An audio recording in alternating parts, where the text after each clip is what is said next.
വേദിയിലുള്ള പ്രിയപ്പെട്ട വിമൽ റോയ്,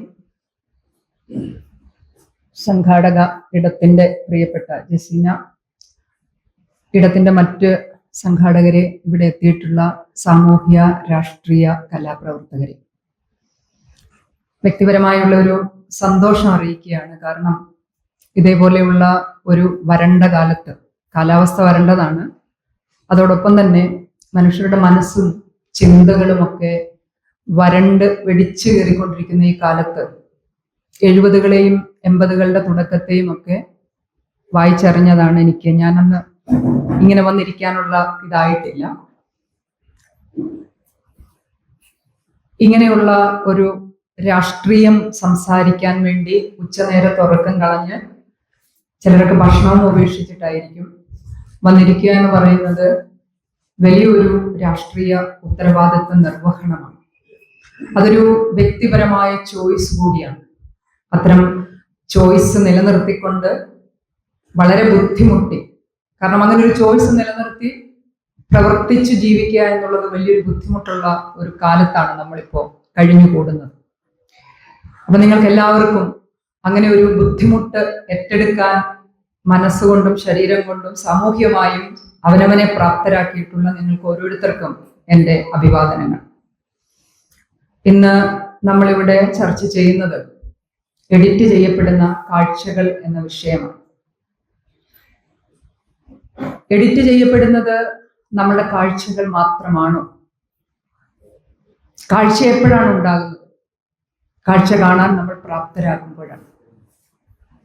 അതിനു മുമ്പ് കാഴ്ച കാണാൻ വേണ്ടി തയ്യാറെടുപ്പിക്കേണ്ട ഒരു നമ്മളുണ്ട്. ആ നമ്മൾ ഉണ്ടാകുമ്പോൾ മാത്രമാണ് നമുക്ക് കാഴ്ച കാണാൻ പറ്റുക, കാഴ്ച നിർമ്മിക്കാൻ പറ്റുക, കാഴ്ച കാണിപ്പിക്കാൻ പറ്റുക. ഇവിടെ ഈ ഒരു അത്യാധുനിക പ്രതിഭാസങ്ങളുടെ ഒരു സങ്കരഭൂമിയിൽ നിന്നുകൊണ്ട് നമ്മൾ ഈ എഡിറ്റിങ്ങിനെ പറ്റി ചർച്ച ചെയ്യുമ്പോൾ എഡിറ്റ് ചെയ്യപ്പെടുന്നത് മനുഷ്യരുടെ ജീവിതം തന്നെയാണ് എന്ന് നമുക്ക് മനസ്സിലാകും. ജീവിതങ്ങളെ എഡിറ്റ് ചെയ്തുകൊണ്ടാണ് ഭരണകൂടങ്ങൾ നമ്മളോട് ചിലത് പറയുവാൻ താക്കീതെന്ന രൂപത്തിൽ ചില സൈനുകളും സിംബലുകളും പുറപ്പെടുവിച്ചുകൊണ്ടിരിക്കുന്നത്. എഡിറ്റിംഗ് എന്നൊക്കെ ഒരു വാക്ക് കേൾക്കുമ്പോൾ നമ്മൾ വിചാരിക്കും, നമ്മൾ കുട്ടികളൊക്കെ ഇപ്പോൾ ഉപയോഗിക്കുന്നതാണ് അല്ലെ, യൂട്യൂബിൽ editing, short film editing, cinema editing. അങ്ങനെ ഒരു എഡിറ്റിംഗ് എന്ന് പറഞ്ഞാൽ സൗന്ദര്യവൽക്കരണമെന്നോ ആവശ്യമില്ലാത്തതൊക്കെ ഡ്രിം ചെയ്ത് കളയലോ എന്നൊക്കെയാണ് നമ്മൾ ധരിച്ചു വെച്ചിരിക്കുന്നത്. യഥാർത്ഥ എഡിറ്റിംഗ് അങ്ങനെയല്ല. യഥാർത്ഥ എഡിറ്റിംഗ് അതിൻ്റെ ആത്മാവിനെ എടുത്തു മാറ്റുക എന്നാണ്, കരട് പറിച്ചു മാറ്റി വെക്കുക എന്നുള്ളതാണ്, സത്തയെ അടർത്തി മാറ്റുക എന്നുള്ളതാണ്, കാണേണ്ടതിനെ മറച്ചു വെക്കുക എന്നുള്ളതാണ്, കേൾക്കേണ്ടതിനെ കേൾപ്പിക്കാതിരിക്കുക എന്നുള്ളതാണ്. ഇതെല്ലാ കാലത്തും ഉണ്ടായിരുന്നു. പക്ഷെ ഇതേപോലെ മനുഷ്യ ജീവിതങ്ങളെ ആപാത ചൂടം വീഴുന്ന, അല്ലെങ്കിൽ നമ്മൾ സഞ്ചരിക്കുന്ന ജീവിതത്തിന്റെ ഓരോ പന്ഥാവിലും നമുക്കതിനെ ഫേസ് ചെയ്യേണ്ടി വരുന്ന ഒരു ഫേസ് ടു ഫേസ് കോൺട്രഡിക്ഷൻ നിർമ്മിച്ചുകൊണ്ടിരിക്കുന്ന ഒരവസ്ഥ ഇതിനു മുമ്പ് ഉണ്ടായിരുന്നില്ല. അതിനൊരു വലിയ കാരണം, അന്ന് ഇത്തരം എഡിറ്റിങ്ങുകൾ നടത്തിയിരുന്നത് നമ്മുടെ ചുറ്റുപാടുമുള്ളവരൊക്കെ തന്നെയായിരുന്നു, തദ്ദേശീയരായിട്ട്. അല്ലെങ്കിൽ കൂടി വന്നു കഴിഞ്ഞാൽ നമുക്കറിയുന്ന കുറച്ചപ്പുറമുള്ള ഏതെങ്കിലുമൊക്കെ മേഖലകളിൽ പണിയെടുക്കുന്ന മനുഷ്യന്മാർ മാനുവലായിട്ടാണ് ഇത്തരം എഡിറ്റിങ്ങുകൾ നടത്തിയിരുന്നത്. അത് മാധ്യമങ്ങളിലൂടെയാകാം, സിനിമകളിലൂടെയാകാം, രാഷ്ട്രീയ പാർട്ടികളുടെ ഫേസിലൂടെയാകാം, പലതരത്തിലാകാം. പക്ഷെ ഇന്ന് അങ്ങനെയൊന്നും അല്ല. ഇന്ന് ആരാണ് ഈ എഡിറ്റ് ചെയ്യുന്നതെന്നും ആർക്കു വേണ്ടിയാണ് എഡിറ്റ് ചെയ്യുന്നതെന്നും ആരെ കൊണ്ടാണ് ഈ എഡിറ്റ് ചെയ്യിപ്പിക്കുന്നതെന്നും ആർക്കും അറിയില്ല. നമ്മുടെ മുമ്പിൽ 1-2 പേരുകളൊക്കെ ഉണ്ട്. മെറ്റ എന്നും ഗൂഗിൾ എന്നും ഒക്കെയുള്ള ആഗോള മാധ്യമ ഭീമന്മാരുടെ പേരുകൾ മാത്രമാണ് നമ്മുടെ മുന്നിലുള്ളത്. പക്ഷെ യഥാർത്ഥ വസ്തുത അന്വേഷിച്ചു പോകുമ്പോൾ നമുക്ക് ആരെയും കാണാൻ പറ്റില്ല, ഫിസിക്കലി ഒരാളെയും കാണാൻ പറ്റില്ല. അത്രയും ദുരൂഹമായ, അത്രയും സങ്കീർണമായ, സംഘർഷപൂരിതമായ ഒരു രാഷ്ട്രീയ യുദ്ധക്കളമാണ്, യുദ്ധഭൂമി എന്ന് തന്നെ വേണമെങ്കിൽ പറയാം ഈ എഡിറ്റിങ്ങിന്റെ വഴി അന്വേഷിച്ചു പോകുമ്പോൾ നമ്മൾ കാണുന്ന കാഴ്ചകൾ. സത്യത്തെയാണ് അവർ എഡിറ്റ് ചെയ്യുന്നത്. അപ്പൊ എന്താണ് സത്യം എന്നുള്ളൊരു ചോദ്യം വരും. അങ്ങനെ ഒരു വസ്തുതയുണ്ടോ? സത്യം എന്നൊരു വസ്തുതയുണ്ടോ? ശരിയാണ്, സത്യം എന്നൊരു വസ്തുതയൊന്നുമില്ല. എനിക്ക് എന്റെ സത്യം, നിങ്ങൾക്ക് നിങ്ങളുടെ സത്യം, മോദിക്ക് മോദിയുടെ സത്യം, പിണറായി വിജയൻ അയാളുടെ സത്യം. അങ്ങനെ ഓരോ മനുഷ്യർക്കും, ഓരോ പ്രസ്ഥാനങ്ങൾക്കും, ഓരോ ഐഡിയോളജിക്കും, ഓരോ മൂവ്മെന്റിനും അവർക്ക് അവരുടേതായ സത്യങ്ങളുണ്ട്. ശരിയാണ്. പക്ഷെ ചില വസ്തുതകളുണ്ട്, അത് വസ്തുനിഷ്ഠമാണ്. ചരിത്രത്തിൽ സംഭവിച്ച ചില കാര്യങ്ങളുണ്ട്, അത് വ്യക്തമാണ്. അതിനെയാണ് നമ്മൾ ശാസ്ത്രീയമായി സത്യം എന്ന് വേണമെങ്കിൽ പറയാവുന്നത്. ആരെന്ന് ജനിച്ചു, ഏത് സ്കൂളിൽ പഠിച്ചു, ഏത് കോളേജിൽ പഠിച്ചു, ഏത് പാർട്ടിയിൽ പ്രവർത്തിച്ചു, എത്രാം വയസ്സിൽ മുഖ്യമന്ത്രിയായി, ഏത് വയസ്സിൽ യുദ്ധം നയിച്ചു, ഏത് വയസ്സിൽ ക്യാപ്റ്റനായി, ഏത് റെജിമെന്റിൽ വർക്ക് ചെയ്തു, ഇതൊക്കെ ഫാക്റ്റാണ്, ഇതൊക്കെ സത്യമാണ്. ഈ സത്യങ്ങളെ എങ്ങനെ എഡിറ്റ് ചെയ്യാൻ പറ്റും? അവിടെയാണ് ചോദ്യം. ഇത് സത്യമാണെങ്കിൽ ഈ സത്യങ്ങളെ എങ്ങനെ എഡിറ്റ് ചെയ്യും? പക്ഷെ വേറെ ചില സത്യങ്ങളുണ്ട്. എനിക്ക് എന്റെ സത്യം, ഞാൻ രാവിലെ എഴുന്നേറ്റിരുന്നിട്ട് ഒരു ഫിക്ഷൻ നിർമ്മിക്കുകയാണ്.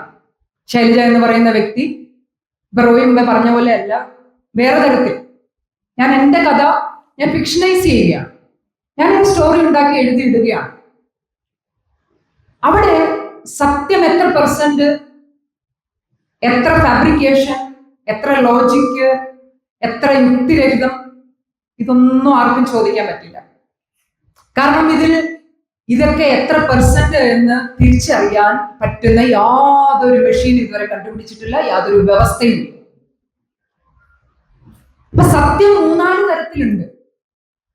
ഇതിൽ ഏതാണ് യഥാർത്ഥ സത്യം എന്നറിയാത്ത ഒരു സങ്കീർണാവസ്ഥയിലാണ് ജനങ്ങൾ പരക്കം പാഞ്ഞുകൊണ്ടിരിക്കുന്നത്. ഇത് കേരളത്തിലെയോ ഇന്ത്യയിലെയോ ജനങ്ങളുടെ മാത്രം പ്രശ്നമല്ല.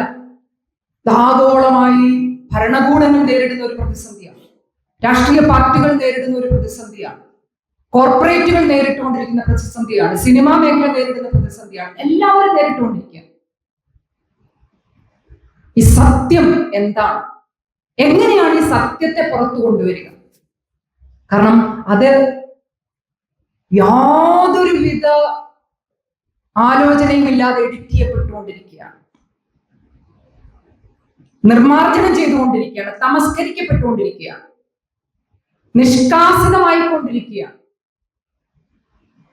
ഇപ്പൊ ഇന്ത്യയിൽ കഴിഞ്ഞ കുറെ വർഷമായിട്ട് 2014 ശേഷം ഈ ഒരു പ്രവർത്തനം ദ്രുതഗതിയിലായി എന്നുള്ളതാണ് നമുക്കിത് ഗോചരമാകാൻ തുടങ്ങിയതിന്റെ കാരണം.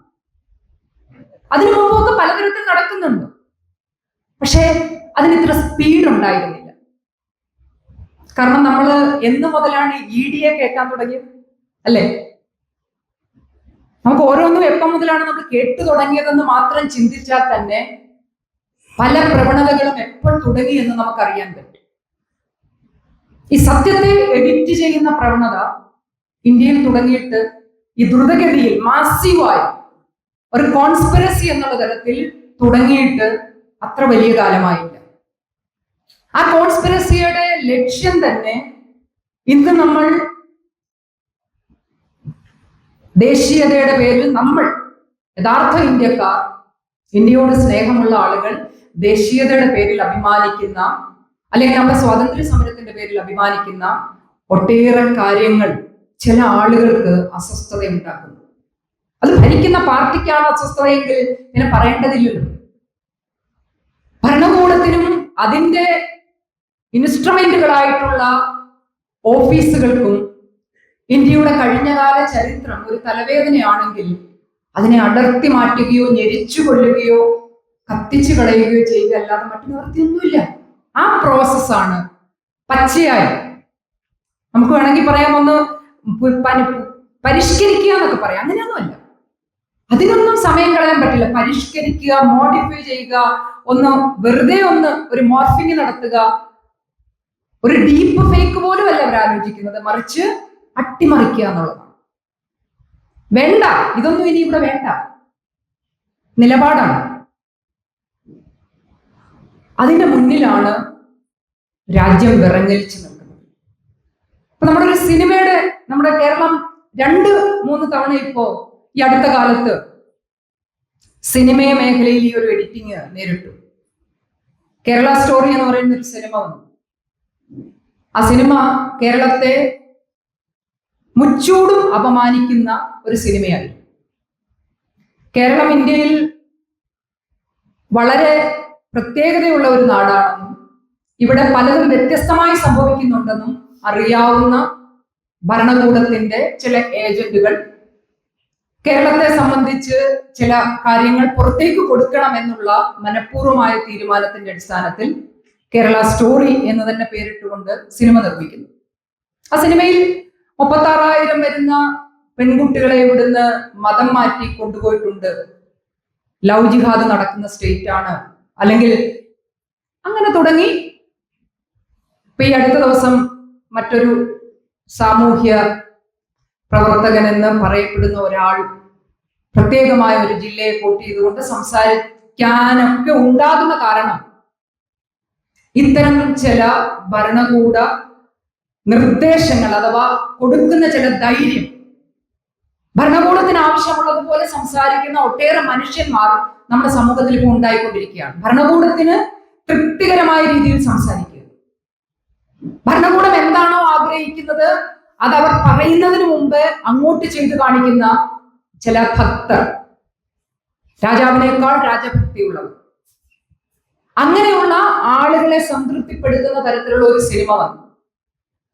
ആ സിനിമ കേരളം നിരോധിച്ചില്ല, കേരളത്തിൽ ആ സിനിമ ബാൻ ചെയ്തില്ല. പക്ഷെ പശ്ചിമ ബംഗാളിൽ മമതാ ബാനർജി ആ സിനിമ ബാൻ ചെയ്തു. പക്ഷെ സുപ്രീം കോടതി ഒരാഴ്ചക്കുള്ളിൽ തന്നെ ആ ബാൻ ലിഫ്റ്റ് ചെയ്തുകൊണ്ട് പറഞ്ഞത് ഇന്ത്യയിലെ ഏതൊരു പൗരനും അവരുടെ സ്വതന്ത്രമായ സംസാരവും അവരുടെ എക്സ്പ്രഷനും മുന്നോട്ട് വെക്കാനുള്ള റൈറ്റ് ഉണ്ട്. ഭരണഘടനയിൽ 19(1)(a) എന്ന് പറയുന്ന വകുപ്പ് ആവിഷ്കാര സ്വാതന്ത്ര്യം ഉറപ്പുവരുത്തുന്ന വകുപ്പാണ്. സുപ്രീം കോടതി ആ സിനിമയുടെ ബാൻ ഏതാനും ചില ദിവസങ്ങൾക്കുള്ളിൽ ലിഫ്റ്റ് ചെയ്തു. അത് കഴിഞ്ഞിപ്പോ അധിക നാളായിട്ടില്ല ഈ പറയുന്ന നമ്മുടെ കേരളം ഇപ്പോൾ നേരിട്ട ഒരു വലിയ പ്രത്യേക തരത്തിലുള്ള എഡിറ്റിംഗ്. ആ എഡിറ്റിംഗ് ഇന്ത്യയിൽ നിലനിൽക്കുന്ന സെൻസർഷിപ്പുമായിട്ടാണ് ബന്ധപ്പെട്ട് നിൽക്കുന്നത്. എന്താണ് സെൻസർഷിപ്പ്?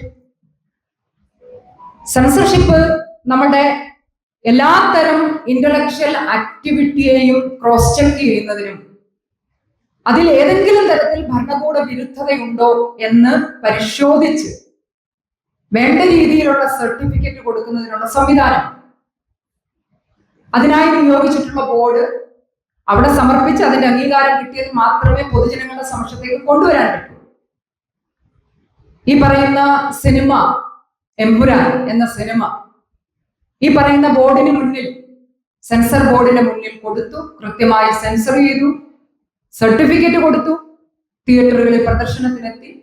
അതിനുശേഷം സ്വാഭാവികമായി ഉണ്ടായ ഒരു പരിണാമം നമ്മൾ കണ്ടു. സിനിമയുടെ സംഘാടകരിൽ ചിലർ തന്നെ സ്വമേധയാ എഡിറ്റിംഗിലേക്ക് പോകുന്നു. ഇത് ഈ സെൻസർഷിപ്പിന്റെ ഏറ്റവും ക്രൂരമായ അല്ലെങ്കിൽ ഭീഷണമായ ഒരു അവസ്ഥയാണ്. ഈ സെൻസർഷിപ്പ് എന്ന് പറയുന്ന ഈ ഒരു വാക്ക് ഇന്നിപ്പോ സിനിമയ്ക്കോ സാഹിത്യത്തിനോ കവിതയ്ക്കോ പാട്ടിനോ നാടകത്തിനോ മാത്രമല്ല ഓരോ മനുഷ്യർക്കും ബാധകമായിരിക്കുകയാണ്. അത് ഓരോ മനുഷ്യരും ഏറ്റെടുക്കുകയാണ്. അതിന്റെ ഏറ്റവും കടുത്ത ഉദാഹരണമാണ് നമ്മൾ എമ്പുരാൻ സിനിമയുടെ എഡിറ്റിങ്ങിലൂടെ കണ്ടത്. എഡിറ്റിങ് പലതരത്തിലുണ്ട്. എന്തിനാണ് എഡിറ്റിംഗ് നടത്തുന്നത്? ചിലപ്പോഴൊക്കെ ചിലതിനെ നിയന്ത്രിക്കാനാണ്. ചില കാര്യങ്ങൾ അത്ര കൈവിട്ട് പോകരുത് എന്ന് കണ്ട് ഒന്ന് നിയന്ത്രിക്കുക എന്നുള്ളതാണ്. മറ്റു ചിലപ്പോൾ അത് നിരോധിക്കാൻ വേണ്ടിയായിരിക്കും. അങ്ങനെ പുസ്തകങ്ങളും സിനിമകളും ഒക്കെ നിരോധിച്ച ചരിത്രം നമുക്കറിയാം. സൽമാൻ റുഷ്ദിയുടെ പുസ്തകവും തസ്ലീമ നസ്രീന്റെ പുസ്തകവും ഒക്കെ ഇന്ത്യയിൽ നിരോധിച്ചിട്ടുണ്ട്. സിനിമകൾ ചില പ്രത്യേക കാലത്തേക്ക് ബാൻ ചെയ്തിട്ടില്ല, നിയന്ത്രിതമായിട്ട് റെസ്ട്രിക്ഷൻ ഏർപ്പെടുത്തിയിട്ടുണ്ട്. പക്ഷെ ഇവിടെ കണ്ടത് അതിനും അപ്പുറത്തേക്കാണ്. ഈ നിയന്ത്രണവും ബാനും ഒക്കെ ഏർപ്പെടുത്തുന്നത് 2-3 കാര്യങ്ങളുടെ പേരിലാണ്. ഒന്ന് നാഷണൽ സെക്യൂരിറ്റി, നമ്മുടെ ദേശീയതയ്ക്ക് ഉണ്ടാകാൻ സാധ്യതയുള്ള ത്രെഡ്, അതിനെ ഉണ്ടാകാൻ സാധ്യതയുള്ള, അതിനെ ഡാമേജ് ചെയ്യുന്ന, അല്ലെങ്കിൽ അതിന് എന്തെങ്കിലും ആപത്ത് സംഭവിക്കുന്ന സാമൂഹിക സാഹചര്യം സൃഷ്ടിക്കാൻ സാധ്യതയുണ്ടെന്ന് തോന്നിയാൽ ആ കലാസൃഷ്ടിയെയോ എന്തുതരം രചനയായാലും അതിനെ നിയന്ത്രിക്കുകയോ ബാൻ ചെയ്യുകയോ ചെയ്യണമെന്നാണ് ആ നിർദ്ദേശത്തിൽ പറയുന്നത്. മറ്റൊന്ന് പബ്ലിക് മൊറാലിറ്റിയാണ്. പൊതുജനങ്ങളുടെ എന്താ പറയുക, ഈ സദാചാര മൂല്യത്തിന് വേദന ഉണ്ടാക്കുന്നുണ്ടോ ഇല്ലയോ ഇത് പരിശോധിക്കുക. പൊതുജനത്തിന്റെ പേരിലാണ് പലപ്പോഴും ഈ എഡിറ്റിങ് നടക്കുന്നതെന്നുള്ളതാണ്. അവരെ വിഷമിപ്പിച്ചു, ഇവരെ വിഷമിപ്പിച്ചു എന്ന് പറഞ്ഞുകൊണ്ട് ഭരണകൂടം വളരെ സ്മൂത്തായിട്ട് പല പല തൽപര കക്ഷികളുടെ പേരിൽ ഈ എഡിറ്റിങ് പല കാലത്തും നടത്തിയിട്ടുണ്ട്. പബ്ലിക് മൊറാലിറ്റി അശ്ലീലമാണ്, അല്ലെങ്കിൽ അസംബന്ധമാണ്, അല്ലെങ്കിൽ സാമൂഹ്യ ക്രമത്തിന് ചേരുന്നതല്ല. നമ്മുടെ വീടുകളിൽ നമ്മൾ പറയാറുണ്ട് അല്ലെ, സഭ്യതയ്ക്ക് പുറത്താണ്, അല്ലെങ്കിൽ കുടുംബത്തിൽ പറഞ്ഞവർക്ക് ഇത് പറ്റില്ല, അല്ലെങ്കിൽ ഫാമിലി ആയിട്ടുള്ളവർക്ക് ഇത് പറ്റില്ല എന്നൊക്കെയുള്ള വാക്കുകൾ നമ്മുടെ ചെറിയ സർക്കിളിൽ നമ്മൾ ഉപയോഗിച്ച് വരാറുണ്ട്. ഭരണകൂടം ഉപയോഗിക്കുന്നതാണ് പബ്ലിക് മൊറാലിറ്റി. മറ്റൊന്നാണ് പൊളിറ്റിക്കൽ കൺട്രോൾ, രാഷ്ട്രീയമായി നിയന്ത്രിച്ചു നിർത്തുന്നതിന് വേണ്ടി, അല്ലെങ്കിൽ ഭരണകൂടം നയിക്കുന്ന രാഷ്ട്രീയ പാർട്ടിക്ക് ആ വിഷയത്തിൽ അപ്രമാദിത്യം ഉണ്ടായിരിക്കുക, കൺട്രോൾ ഉണ്ടായിരിക്കുക. അവരിഷ്ടപ്പെടാത്ത കാര്യങ്ങളൊന്നും ആ രാജ്യത്തെ ഒരു പൗരന്റെ വായിൽ നിന്നോ കയ്യിൽ നിന്നോ സംഭവിക്കാതിരിക്കുക എന്ന കാര്യത്തിൽ ഉറപ്പുവരുത്തുക. അതാണ് പൊളിറ്റിക്കൽ കൺട്രോൾ. ഇങ്ങനെ മൂന്ന് കാര്യം എപ്പോഴും ഈ സെൻസർഷിപ്പിൽ പരിശോധിക്കപ്പെടാറുണ്ട്. ഇതൊക്കെ കഴിഞ്ഞ് ഈ അടുത്ത കാലത്ത് മാത്രം തുടങ്ങിയ ഒരു പ്രാക്ടീസാണ് സെൽഫ് സെൻസറിങ്. വ്യക്തികൾ സ്വയം സെൻസറിങ്ങിലേക്ക് പോകും. അഥവാ ഓർഗനൈസേഷനുകൾ, രാഷ്ട്രീയ പാർട്ടികൾ, ചെറിയ ചെറിയ കൂട്ടായ്മകളൊക്കെ സ്വയം സെൻസറിങ്ങിൽ ഏർപ്പെടുന്നു. ആരും പറഞ്ഞിട്ടൊന്നുമല്ല. അത് തന്നെയാണ് എമ്പുരാൻ സിനിമയുടെ പിന്നണി പോരാളികളൊക്കെ പറഞ്ഞത്. അവരെ കേരള സമൂഹം വാനോളം പുകഴ്ത്തി. കേമന്മാരാണ്, മിടുക്കന്മാരാണ്, വലിയ അത്ഭുതമാണ് ചെയ്തത്, അതിനുള്ള ആർജവം ഉണ്ടായി, ധൈര്യം ഉണ്ടായി എന്നൊക്കെ നമ്മൾ പുകഴ്ത്തി എല്ലാവരും. പക്ഷേ വളരെ പതിയെ ഈ ഇങ്ങനെ അലിഞ്ഞില്ലാതാകുന്നത് പോലെയാണ് ആ സിനിമയുടെ അണിയറ പ്രവർത്തകർ സൈലന്റ് ആയിട്ട് ചിത്രത്തിൽ നിന്ന് വാനിഷ് ആയത്. ശ്രദ്ധിച്ചിട്ടുണ്ടാവും. ഒരു ഐസ്, ഇങ്ങനെ ഒരു ഐസ്ക്രീം ഒരിടത്ത് വെച്ചാൽ എങ്ങനെയാണോ ഒലിച്ച് ഇല്ലാതാവുക, അതേപോലെ അവർ അപ്രത്യക്ഷരായി. പിന്നെ മറ്റു ചിലർ വന്നിട്ടാണ് പറഞ്ഞത് ആരെയും വിഷമിപ്പിക്കാതിരിക്കാൻ വേണ്ടി. ഇതും ഒരു പ്രധാന ഘടകമാണ്, നിങ്ങൾ ഓർത്തുവെക്കേണ്ടതാണ്. ഇന്ന് ഭരണകൂടങ്ങൾ മുമ്പേ പബ്ലിക് മൊറാലിറ്റി എന്ന് പറഞ്ഞതുപോലെ തന്നെ വ്യക്തികളെ വിഷമിപ്പിക്കാൻ പാടില്ല. വസ്തുതകളുടെയും വസ്തുനിഷ്ഠമായ സാഹചര്യങ്ങളുടെയും പുറത്ത് കാര്യങ്ങളെ വിലയിരുത്തുന്നതിനപ്പുറത്തേക്ക് വ്യക്തികളുടെ വിശ്വാസങ്ങളും ആചാരങ്ങളും അവരുടെ വികാരങ്ങളും പരിഗണിക്കുന്ന ഒരു രാഷ്ട്രീയ കാലാവസ്ഥ. അതിന് ഭരണകൂടത്തിന്റെ പിന്തുണയും. ഭരണകൂടം അത് തന്നെയാണ് പ്രൊമോട്ട് ചെയ്യുന്നത്. അതുകൊണ്ടാണ് അതിന്റെ ഏറ്റവും അവസാനത്തെ തെളിവാണ് ഈ സിനിമയുടെ അണിയറ പ്രവർത്തകർ പറഞ്ഞ വാചകം. നിങ്ങൾ ശ്രദ്ധിച്ചാൽ, ആരെങ്കിലും വേദനിച്ചിട്ടുണ്ടെങ്കിൽ അവരോടെല്ലാം മാപ്പ് ചോദിക്കുന്നു. കാരണം ഇതൊരു ഭരണകൂട തന്ത്രമാണ്. വ്യക്തികളുടെ ഇമോഷനെ പരിരക്ഷിക്കുക. ദേശീയതയുടെയും രാജ്യസ്നേഹത്തിന്റെയും പേരിൽ ഇവിടെ ലോകം മുഴുവനും പ്രശ്നമുണ്ടാക്കുന്ന ആളുകൾ, പക്ഷേ വ്യക്തികളുടെ വിശ്വാസം, വ്യക്തികളുടെ ഇമോഷൻ, ഇതിനാണ് പ്രാധാന്യം കൊടുക്കുന്നത്. അത് തന്നെ മുഖവിലേക്ക് എടുത്തുകൊണ്ട് ആ സിനിമയുടെ അണിയറ പ്രവർത്തകർ അങ്ങനെ തന്നെയുള്ള വാചകം ഫ്രെയിം ചെയ്ത് മാപ്പ് ചോദിച്ചു. ഈ സെൽഫ് സെൻസറിങ് ആണ് ഏറ്റവും അപകടകരമായ ഒന്ന്. ഭരണകൂട സെൻസറിങ് നടക്കുന്നിടത്ത് എല്ലായിടത്തും നമ്മൾ ഇതുവരെയുള്ള കാലത്ത് നാടകം നിരോധിച്ചപ്പോഴും, നാടകക്കാരെ ജയിലിലിട്ടപ്പോഴും, സിനിമയ്ക്കെതിരെ തിയേറ്റർ കത്തിച്ചപ്പോഴും, സിനിമ നിരോധിച്ചപ്പോഴും, പുസ്തകങ്ങൾ കത്തിച്ചപ്പോഴും ഒക്കെ സംഘം ചേർന്നാണ് ആളുകൾ തെരുവിലിറങ്ങുകയും ക്യാമ്പസുകളിൽ വിദ്യാർത്ഥികൾ ഒറ്റക്കെട്ടായി ഒച്ചയുണ്ടാക്കുകയും എഴുത്തുകാരും സാമൂഹ്യ സാംസ്കാരിക പ്രവർത്തകരും അതിനെതിരെ പ്രതികരിക്കുകയും ഒക്കെ ചെയ്തത്. പക്ഷെ ഈ സെൽഫ് സെൻസറിങ്ങിലേക്ക് പോകുമ്പോൾ എല്ലാ ആളുകളും നിശബ്ദരാകുകയാണ്. വ്യക്തികൾ മാത്രമല്ല, സാമൂഹ്യ സംഘടനകൾ, മൂവ്മെന്റുകൾ, രാഷ്ട്രീയ പാർട്ടികൾ എല്ലാവരും സൈലന്റ് ആകുന്നു. അവരവരെ സെൻസർ ചെയ്യുകയാണ്. ഞാൻ ഈ കാര്യത്തിൽ മിണ്ടേണ്ടതില്ല, ഞാൻ ഈ കാര്യത്തിൽ പ്രതികരിക്കേണ്ടതില്ല, മിണ്ടാതിരിക്കുന്നതാണ് ഉത്തമം. ആ തരത്തിലേക്കുള്ള ഒരു രാജ്യത്തിന്റെ അടിത്തറയെ ആകെ ഇല്ലാതാക്കുന്ന തരത്തിലേക്ക് ഒരു രാജ്യത്തെ ജനങ്ങളെ മുഴുവനും സെൽഫ് സെൻസറിങ്ങിലേക്ക് കൊണ്ടുപോകുന്ന ഏറ്റവും, സെൻസറിങ് എന്ന് പറയുന്ന ആ വാക്കിലെ ഏറ്റവും അവസാനത്തെ സൈലന്റ് കില്ലിംഗ് എന്നൊക്കെ പറയുന്നത്, അതിന്റെ പ്രാക്ടീസ് ആണ് ഇന്ന് ഇന്ത്യയിലും കേരളത്തിലും നടന്നുകൊണ്ടിരിക്കുന്നത്. അപ്പൊ നമ്മള് ഒരു സിനിമയുടെ എഡിറ്റിങ്ങിനെ കുറിച്ച് കേരളത്തിൽ ചർച്ച ചെയ്തിരിക്കുമ്പോഴാണ് ഇന്നലെ മറ്റൊരു സിനിമ ഇന്ത്യയിൽ റിലീസ് ചെയ്യേണ്ടിയിരുന്നതാണ്.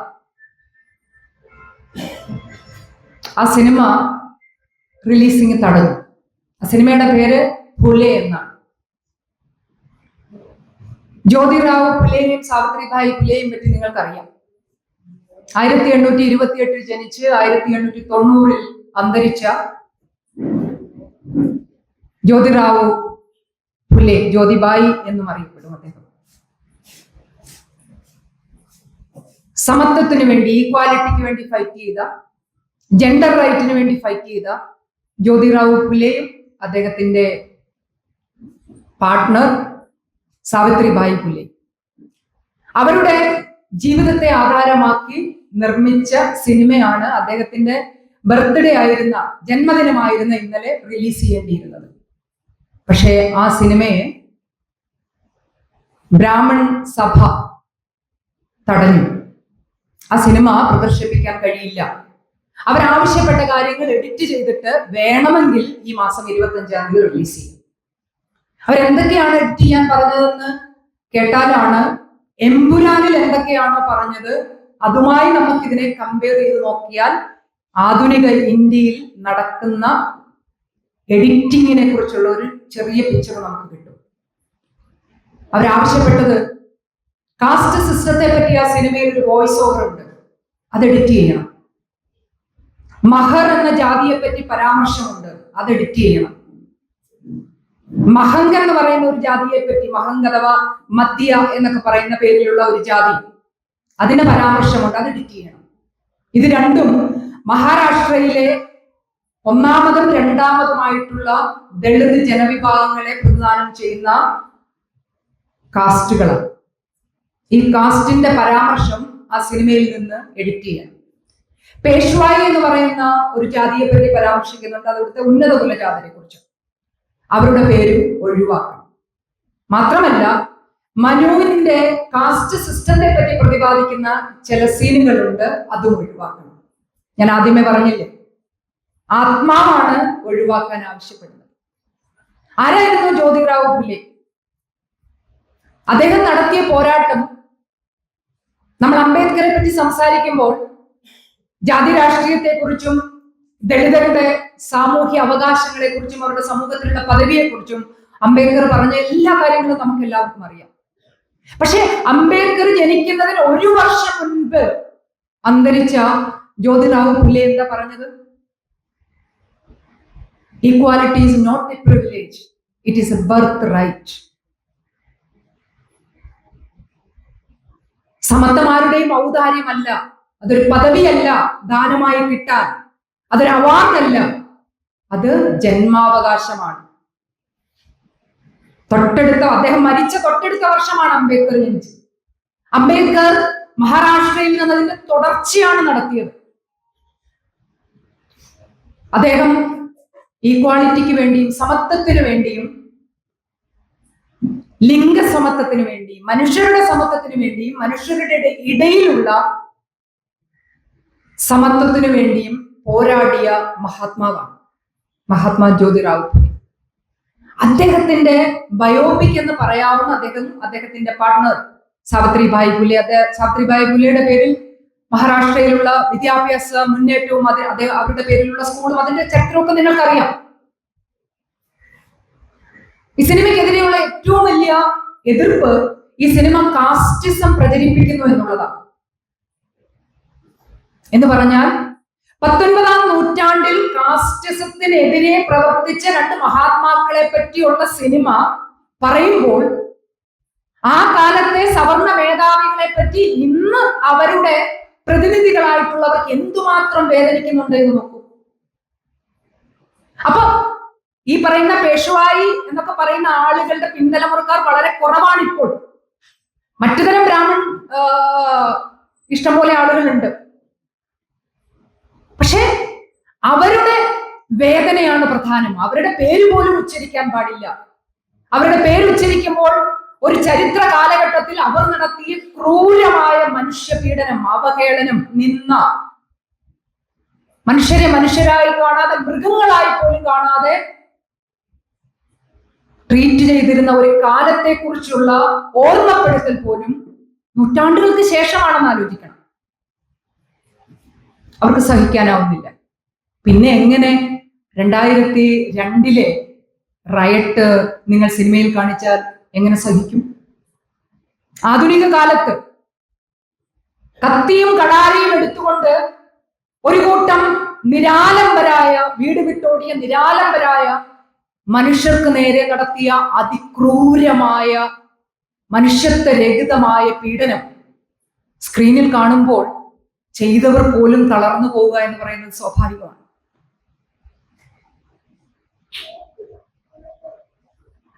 ദേശീയതയുടെ പേരിൽ, ദൈവങ്ങളുടെ പേരിൽ അധികാരം പിടിച്ചുപറ്റി അതിനെ നിലനിർത്തിക്കൊണ്ടുപോകാൻ ലോകത്തില്ലാത്ത എല്ലാത്തരം ഗൂഢതന്ത്രങ്ങളും പ്രയോഗിക്കുന്ന ഭരണകൂടത്തിന്റെ പ്രതിനിധികൾക്ക് സമൂഹത്തിലെ മനുഷ്യരെ ഇപ്പോഴും മനുഷ്യരായി കാണാൻ പറ്റുന്നില്ല. എഡിറ്റിംഗ് തുടർന്നുകൊണ്ടേയിരിക്കുകയാണ്.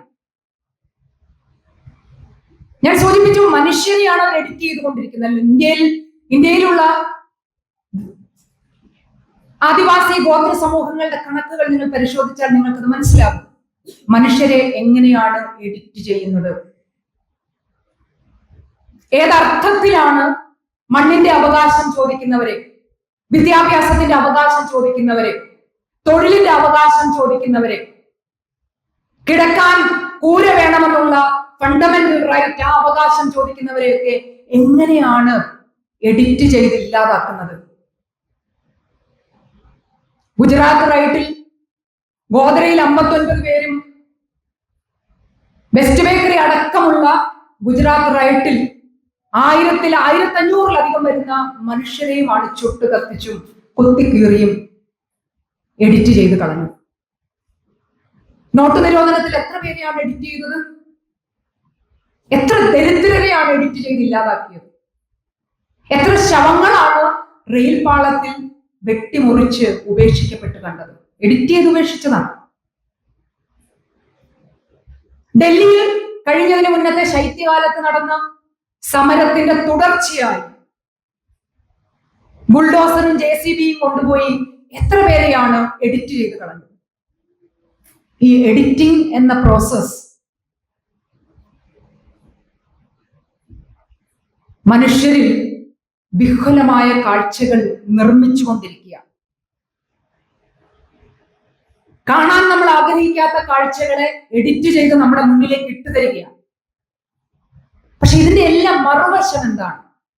ഈ എഡിറ്റ് ചെയ്യുന്നവർ മനുഷ്യജീവിതങ്ങളെയും മനുഷ്യനിർമ്മിതികളായിട്ടുള്ള കലാ സാംസ്കാരിക ഇടപെടലുകളെയും പ്രവർത്തനങ്ങളെയും എഡിറ്റ് ചെയ്ത് വലിച്ചെറിയുന്നവർ, അവരപ്പുറത്തുണ്ടാക്കുന്ന കഥകൾ എന്തൊക്കെയാണ്?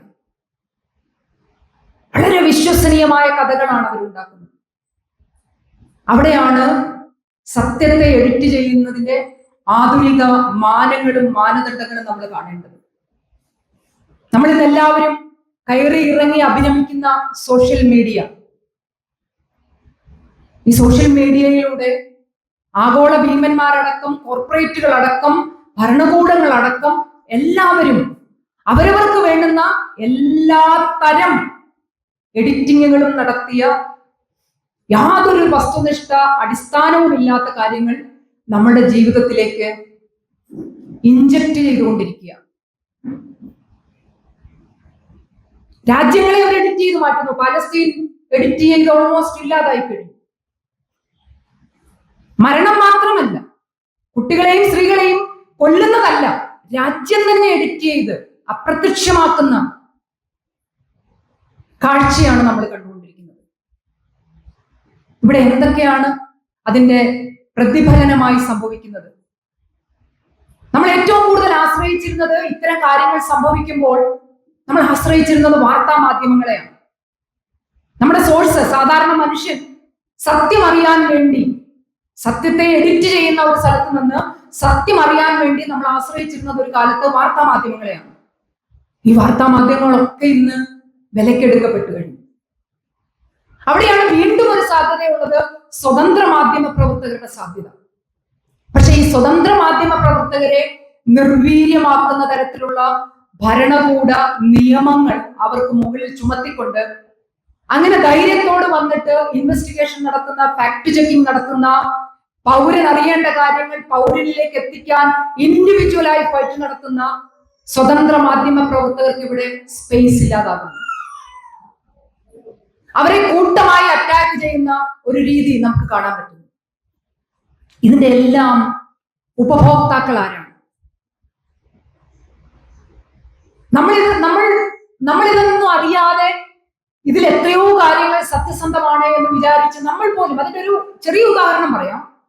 ഈ എമ്പുരാൻ സിനിമയുടെ വലിയ വിവാദം നടക്കുന്ന സമയത്ത് ഫേസ്ബുക്കിൽ ആകെ ഒരു സിനിമയുടെ ഭാഗം ഇങ്ങനെ ഓടി നടക്കുന്നുണ്ടായിരുന്നു. എഡിറ്റ് ചെയ്യപ്പെട്ട ഭാഗം ഇതാണ്, നിങ്ങൾ എഡിറ്റ് ചെയ്തെങ്കിലും ദാ ഇത് കാണാൻ പറ്റും. വളരെ പുരോഗമന ചേരിയിൽ നിൽക്കുന്ന, അല്ലെങ്കിൽ എമ്പുരാൻ സിനിമയ്ക്കുണ്ടായ ഈ പറയുന്ന എഡിറ്റിങ്ങിനെ എതിർക്കുന്ന, ഇന്ത്യൻ ഭരണകൂടത്തിനെ എതിർത്തുകൊണ്ടിരിക്കുന്ന പല ആളുകളും ആ സിനിമയുടെ കഷ്ണം ഷെയർ ചെയ്യുന്നത് കണ്ടു. ധാരാളം ആളുകൾ ഷെയർ ചെയ്തു. അതാണ് ഈ ഒരു തന്ത്രത്തിന്റെ മാജിക്. ആ സിനിമയുടെ പീസ് എവിടെ നിന്ന് വന്നതാണ്? 2024 നവംബർ 15 റിലീസ് ചെയ്ത ഏതാണ്? സബർമതി റിപ്പോർട്ട് എന്ന് പറയുന്ന സിനിമയാണ്. ഈ സബർമതി റിപ്പോർട്ട് എന്ന് പറയുന്ന സിനിമയിൽ വളരെ വ്യക്തമായി SRA എന്ന് പറയുന്ന സബർമതി എക്സ്പ്രസിന്റെ കോച്ചിലേക്ക് പുറത്തുനിന്ന് പന്തത്തിലൂടെ തീ ഉള്ളിലേക്ക് എറിയുന്ന വിഷ്വൽ ധാരാളമായി കാണിച്ചിട്ടുണ്ട്. ആയിരക്കണക്കിന് ജനങ്ങൾ റെയിൽവേ സ്റ്റേഷനിൽ ഒത്തുകൂടിയിട്ട് പന്തം എറിയുന്ന ഒരു മാസ്. ആ സിനിമയിലെ ആ സീനാണ് എഡിറ്റ് ചെയ്ത്, എവിടുന്ന് എഡിറ്റ് ചെയ്ത് വരുന്നു? ഇതെവിടുന്നാണ് എഡിറ്റ് ചെയ്ത് വരുന്നത്? വളരെ പെട്ടെന്നാണ്.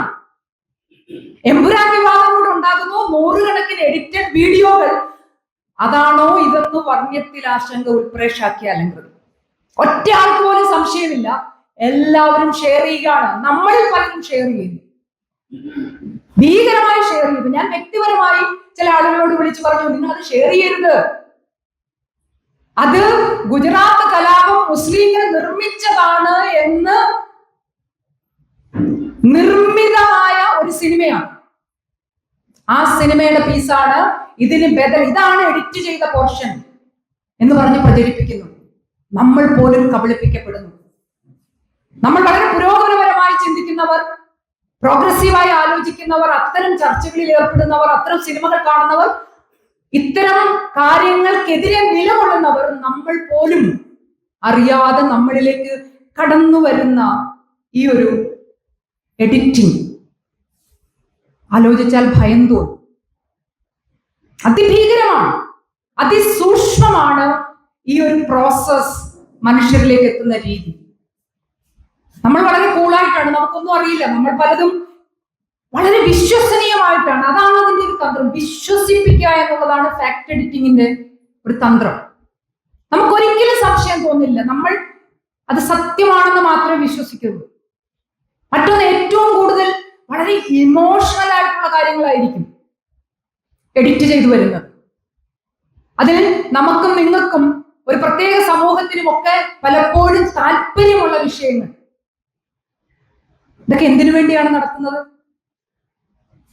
ഇത് നടത്തുന്നത് ഭരണകൂടത്തിന്റെ നിലനിൽപ്പിന് വേണ്ടി, ഭരണ തുടർച്ചയ്ക്ക് വേണ്ടി.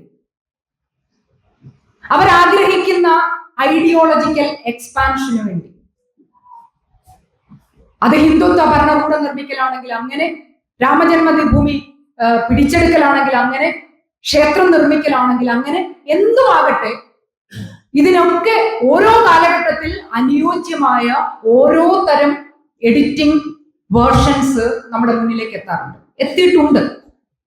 പലപ്പോഴും നമ്മൾ അതിലൊക്കെ വീണു പോയിട്ടുമുണ്ട്. അതാണ് അതിന്റെ ഏറ്റവും വലിയ ഒരു ദുഃഖകരമായ അവസ്ഥ. ഇവിടെയാണ് നമ്മുടെ മാധ്യമങ്ങൾ ജനങ്ങൾക്കൊപ്പമല്ല ഭരണകൂടത്തിനൊപ്പം നിലനിൽക്കുന്നതിന്റെ ഏറ്റവും ആപൽക്കരമായ അവസ്ഥ.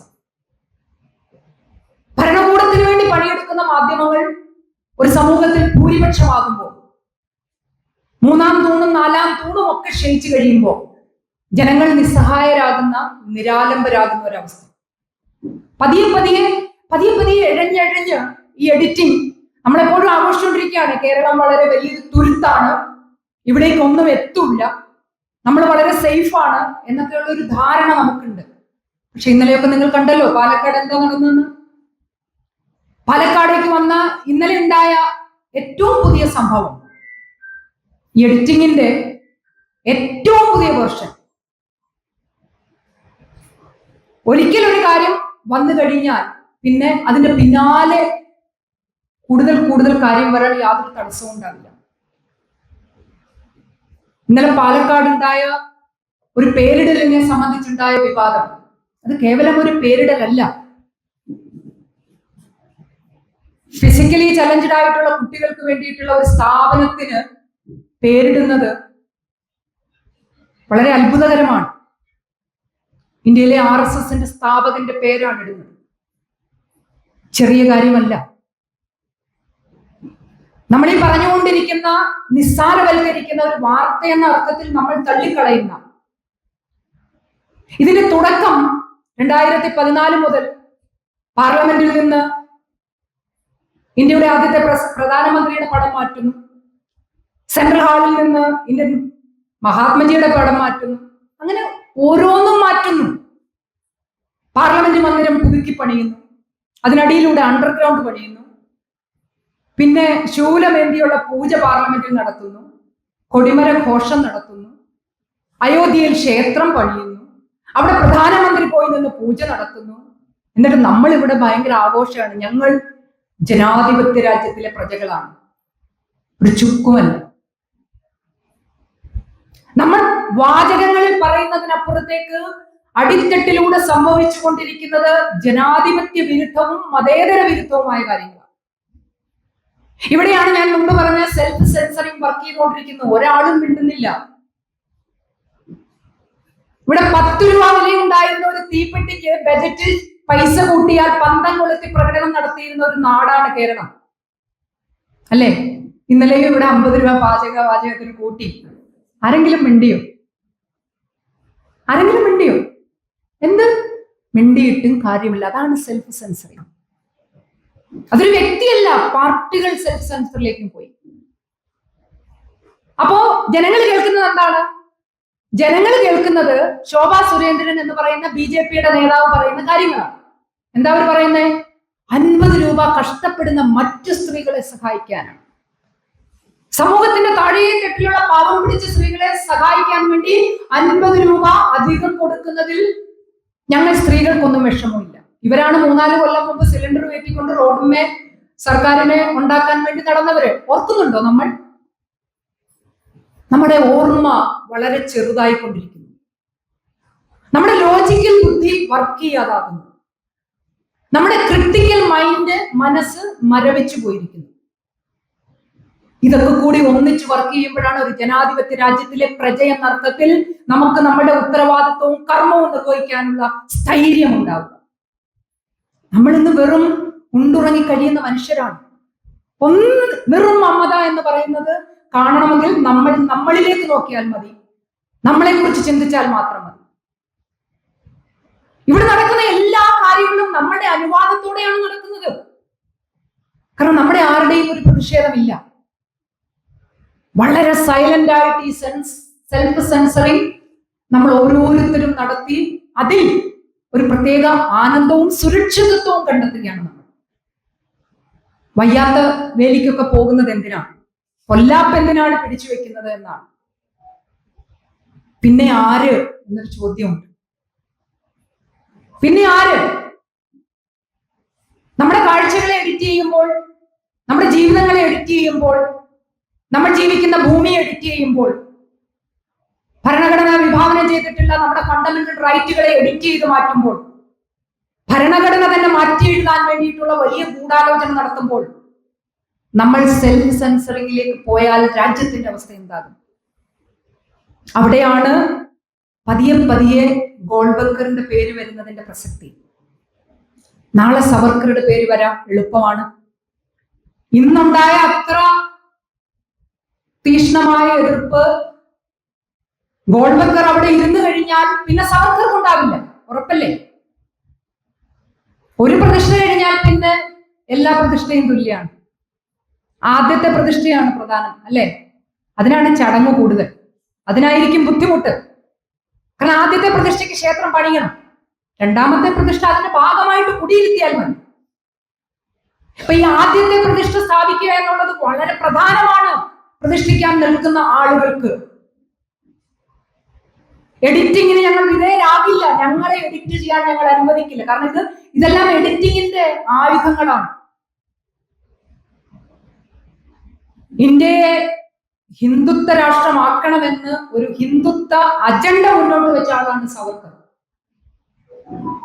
ഇന്ത്യൻ പാർലമെന്റിൽ അയാളുടെ പടം വെക്കുന്നതിനെതിരെ ഉണ്ടായ പ്രതിഷേധത്തെ പുല്ലുപോലെ കളഞ്ഞിട്ടാണ് ഭരണകൂടം അയാളുടെ പടം ഇന്ത്യയുടെ പ്രധാന ഹാളിൽ പ്രതിഷ്ഠിച്ചത്.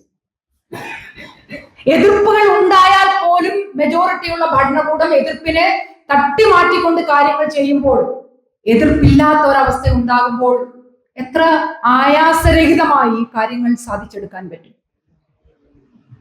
വിജയിച്ചില്ലെങ്കിൽ പോലും എതിർപ്പുകൾ വളരെ പ്രധാനമാണ്. സ്വാതന്ത്ര്യ സമരം നമുക്ക് കിട്ടിയത് തോറ്റാണ്.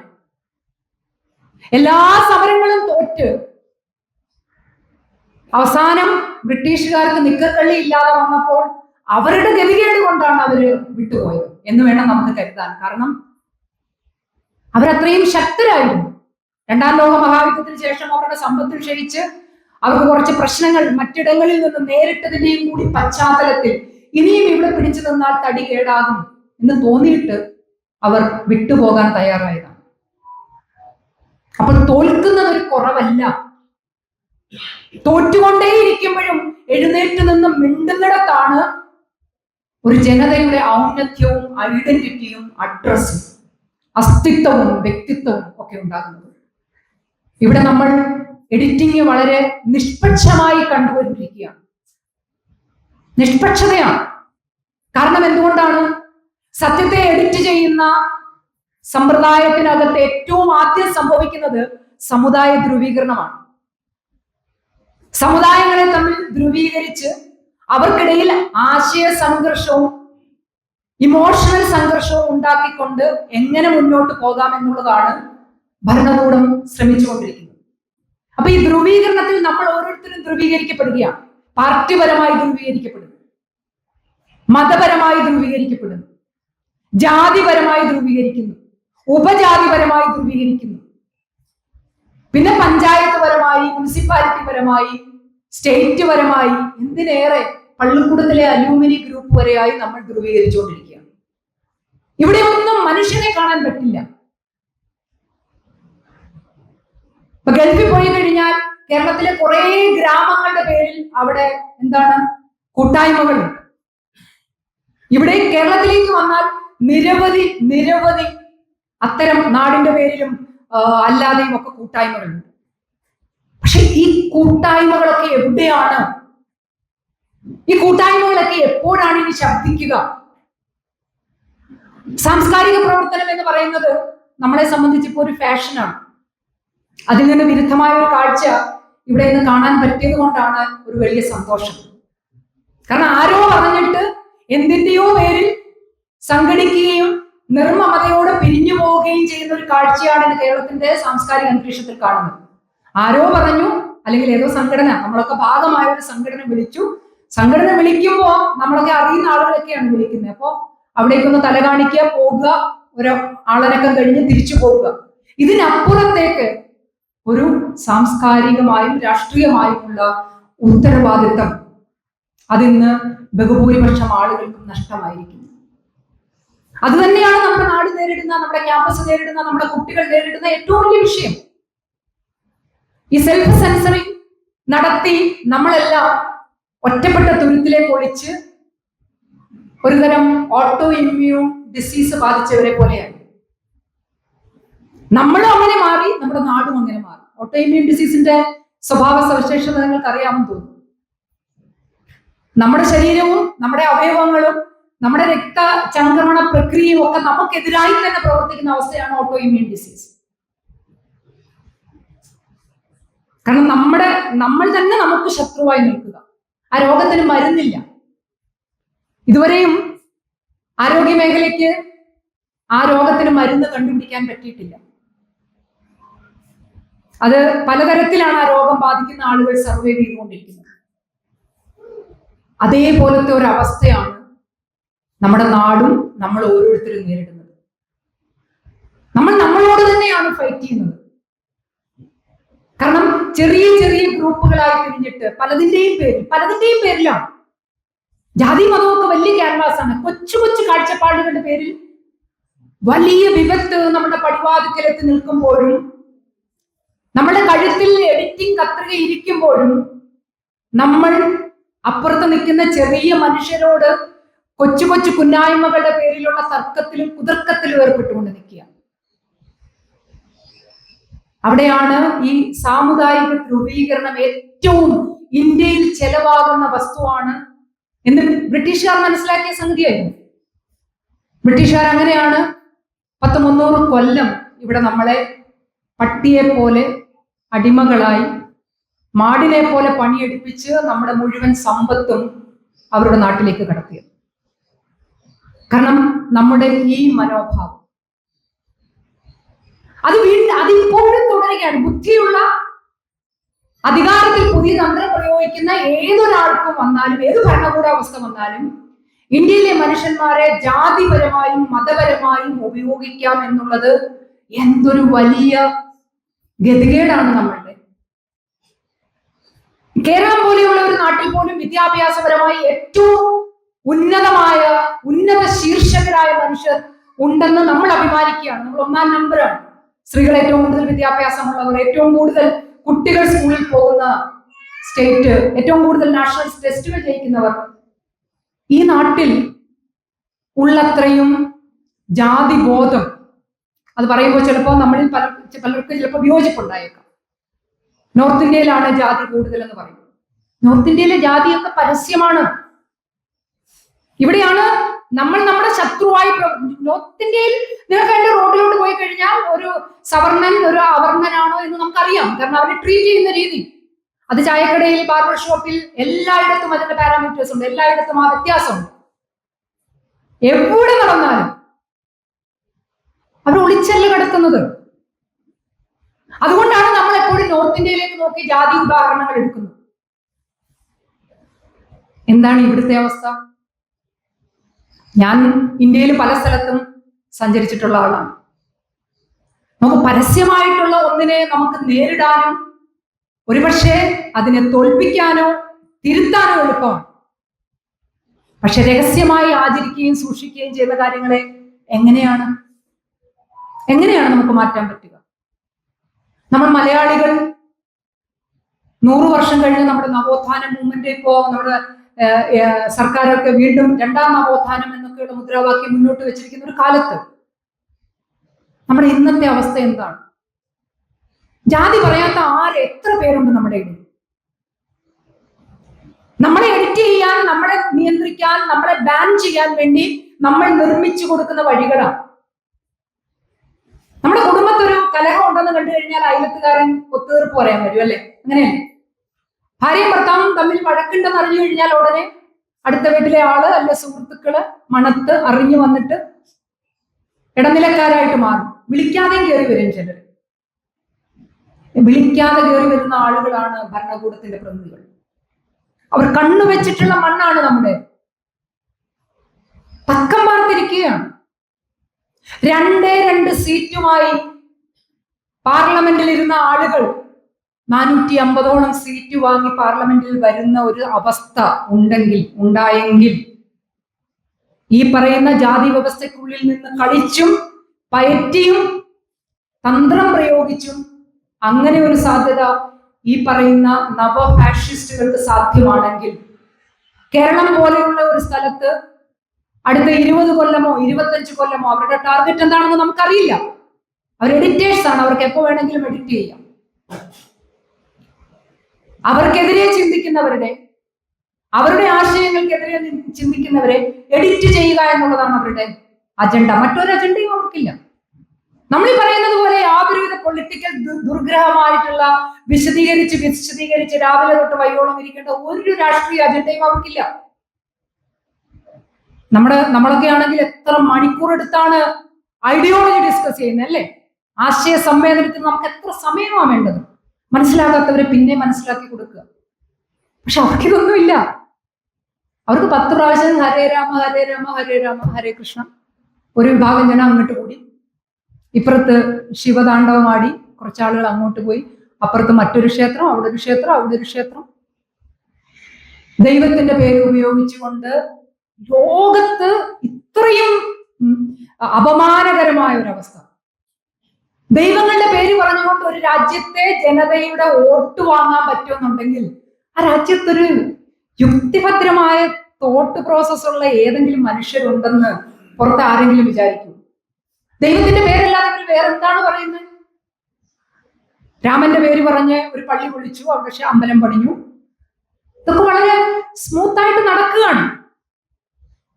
കാരണം മുന്നേ പറഞ്ഞ പോലെയാണ്, ഞാൻ ഇറങ്ങിയാൽ എനിക്ക് എവിടെയാണ് സുരക്ഷ?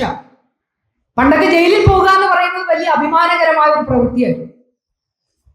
ഒരാൾ രാഷ്ട്രീയ പ്രവർത്തകൻ, സാമൂഹ്യ പ്രവർത്തകൻ, കലാപ്രവർത്തകൻ, സത്യത്തിന് വേണ്ടി പോരാടി, നീതിക്ക് വേണ്ടി, നിയമത്തിന് വേണ്ടിയൊക്കെ പോരാടി ജയിലിൽ പോകുന്ന ആളിന് വീരപരിവേഷം ഉണ്ടായിരുന്നു.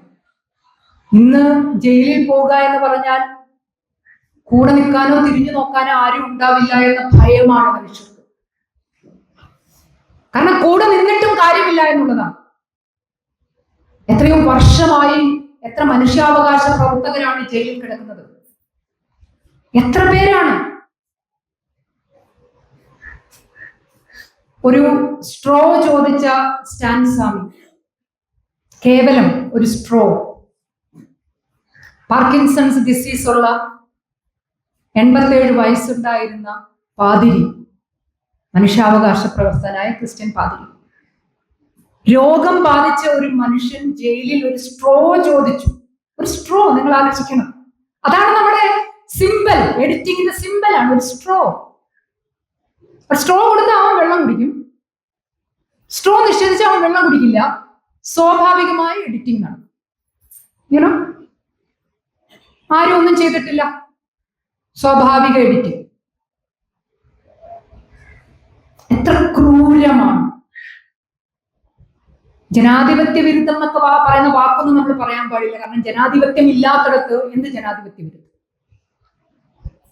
ഇപ്പോഴും ജയിലിൽ കഴിയുന്ന എത്ര വിദ്യാർത്ഥി നേതാക്കൾ, എത്ര അധ്യാപകർ, എത്ര ഡോക്ടർമാർ, എത്ര പത്രപ്രവർത്തകർ നമുക്കൊന്നും അറിയുകൂടിയില്ല. കാരണം ഇന്നതൊരു സ്ഥിരമാണ്. പണ്ട് ഒരാളെ അറസ്റ്റ് ചെയ്താൽ, എന്തെങ്കിലും ഒന്ന് സംഭവിച്ചാൽ അതെത്ര കാലത്തേക്ക്? ഞാൻ ഇപ്പോഴും ആലോചിക്കും, സപ്തർഷി ഇപ്പോഴെങ്ങാനുമാണ് മരിച്ചിരുന്നെങ്കിൽ ഇന്ന് അദ്ദേഹത്തെ നമ്മൾ കൊണ്ടാടുന്ന, കൊണ്ടു നടക്കുന്ന ആ അവസ്ഥ ഉണ്ടാകുമായിരുന്നു. വണ്ണമ്മ ആയിരക്കണക്കായി നവഫാഷിസ്റ്റ് ഭരണകൂടത്തിന്റെ നുഖത്തിന്റെ ഉള്ളിൽ ഞെരിഞ്ഞമർന്ന മനുഷ്യാവകാശ കലാപ്രവർത്തകരിൽ ഒരാൾ എന്ന പേര് മാത്രമായിരിക്കും ഉണ്ടാകുക. അവിടെയാണ് ആളുകൾക്ക് പ്രതിരോധിക്കാനും പ്രതിഷേധിക്കാനും ഒക്കെയുള്ള മടി. പ്രതിഷേധിച്ചാൽ ആ പ്രതിഷേധത്തിന്റെ ഗ്രാവിറ്റി പോലും കിട്ടില്ല. ആ അഡ്രസ് ആയിരിക്കില്ല കിട്ടുക, നിങ്ങളെ കള്ളക്കേസിൽ പിടിക്കുകയായിരിക്കും. ഇനി നിങ്ങളെ കേസിൽ പെടുത്താൻ പറ്റുന്നില്ലെങ്കിൽ നിങ്ങളെ എഡിറ്റ് ചെയ്യുന്നത് എങ്ങനെയാണ്? അത് കൽബുർഗി എഡിറ്റ് ചെയ്ത പോലെ ആയിരിക്കും, അല്ലെങ്കിൽ ഗൗരി ലങ്കേഷിനെ എഡിറ്റ് ചെയ്ത പോലെ ആയിരിക്കും. അതുമല്ലെങ്കിൽ പല എഴുത്തുകാരും പേന ഉപേക്ഷിച്ചതുപോലെ എഴുത്ത് നിർത്തി എന്ന് പരസ്യമായി പ്രഖ്യാപിക്കേണ്ടി വന്നത് ഈ എഡിറ്റിംഗിലേക്ക് പോകാതിരിക്കാൻ വേണ്ടിയാണ്.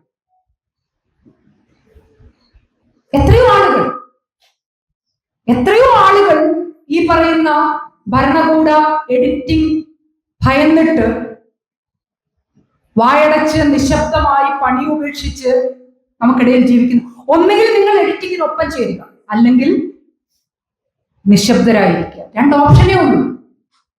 ഇതൊന്നുമല്ലാത്ത മനുഷ്യരാണ് ചിലർ സിനിമ നിർമ്മിക്കുന്നു, ചിലർ നാടകം ഉണ്ടാക്കുന്നു, ചിലർ സംസാരിക്കുന്നു, പോരാടുന്നു, മറ്റു ചിലർ കിട്ടിയ മെഡലുകൾ നദിയിലെറിയുന്നു, വേറെ ചിലർ പരസ്യമായി വന്നിട്ട് മന്ത്രിമാർക്കെതിരെ പരാതി ഉന്നയിക്കുന്നു, അവരെ കേസിൽപ്പെടുത്തുന്നു. വിചാരണയ്ക്ക് എത്ര കാലം വേണ്ടി വന്നാലും ഞാൻ എൻ്റെ കരിയർ ഉപേക്ഷിച്ച് നിൽക്കുന്നു. ഇപ്പോഴും നമുക്ക് ശ്വാസം കിട്ടുന്നത് അത്തരം മനുഷ്യരെ കൊണ്ടാണ്. ഇത് ചെറിയൊരു പ്രതിഭാസമല്ല. നവഫാഷിസ്റ്റ് ഭരണകൂടത്തിന്റെ മൂന്നാം ഊഴം വന്നാൽ ഭരണഘടന തിരുത്തുമെന്നാണ് കഴിഞ്ഞ തെരഞ്ഞെടുപ്പിൽ പ്രഖ്യാപിച്ചത്, നമുക്കറിയാം. അപ്പൊ എഡിറ്റിങ്ങിന്റെ ഒന്നും ആവശ്യമില്ല, കംപ്ലീറ്റ് ബാനാണ്. അത്തരം ഒരു ബാൻ നമ്മൾ മുന്നേ നമ്മുടെ ചരിത്രത്തിൽ കണ്ടത് അടിയന്തരാവസ്ഥ കാലത്താണ്. ഇവിടെ സെൻസറിങ് നോർമലി റെസ്ട്രിക്ഷൻ ആണെങ്കിൽ, നിയന്ത്രണമാണെങ്കിൽ, അടിയന്തരാവസ്ഥ കാലത്തുണ്ടായത് നിരോധനമാണ്. എല്ലാത്തരം കാര്യങ്ങൾക്കും നിരോധനം.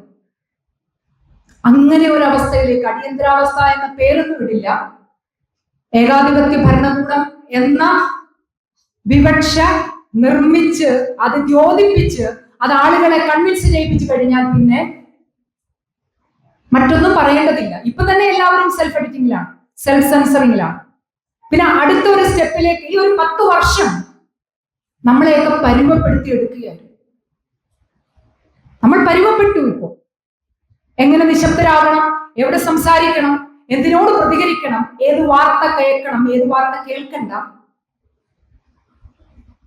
ഇൻഡിവിജ്വൽ ഐഡന്റിറ്റി അല്ലെങ്കിൽ ഇൻഡിവിജ്വൽ തോട്ട് പ്രോസസ്സിനെ മരവിപ്പിക്കുന്ന പ്രക്രിയയാണ് കഴിഞ്ഞ 10-12 വർഷമായിട്ട് ഇന്ത്യയിൽ നടന്നത്.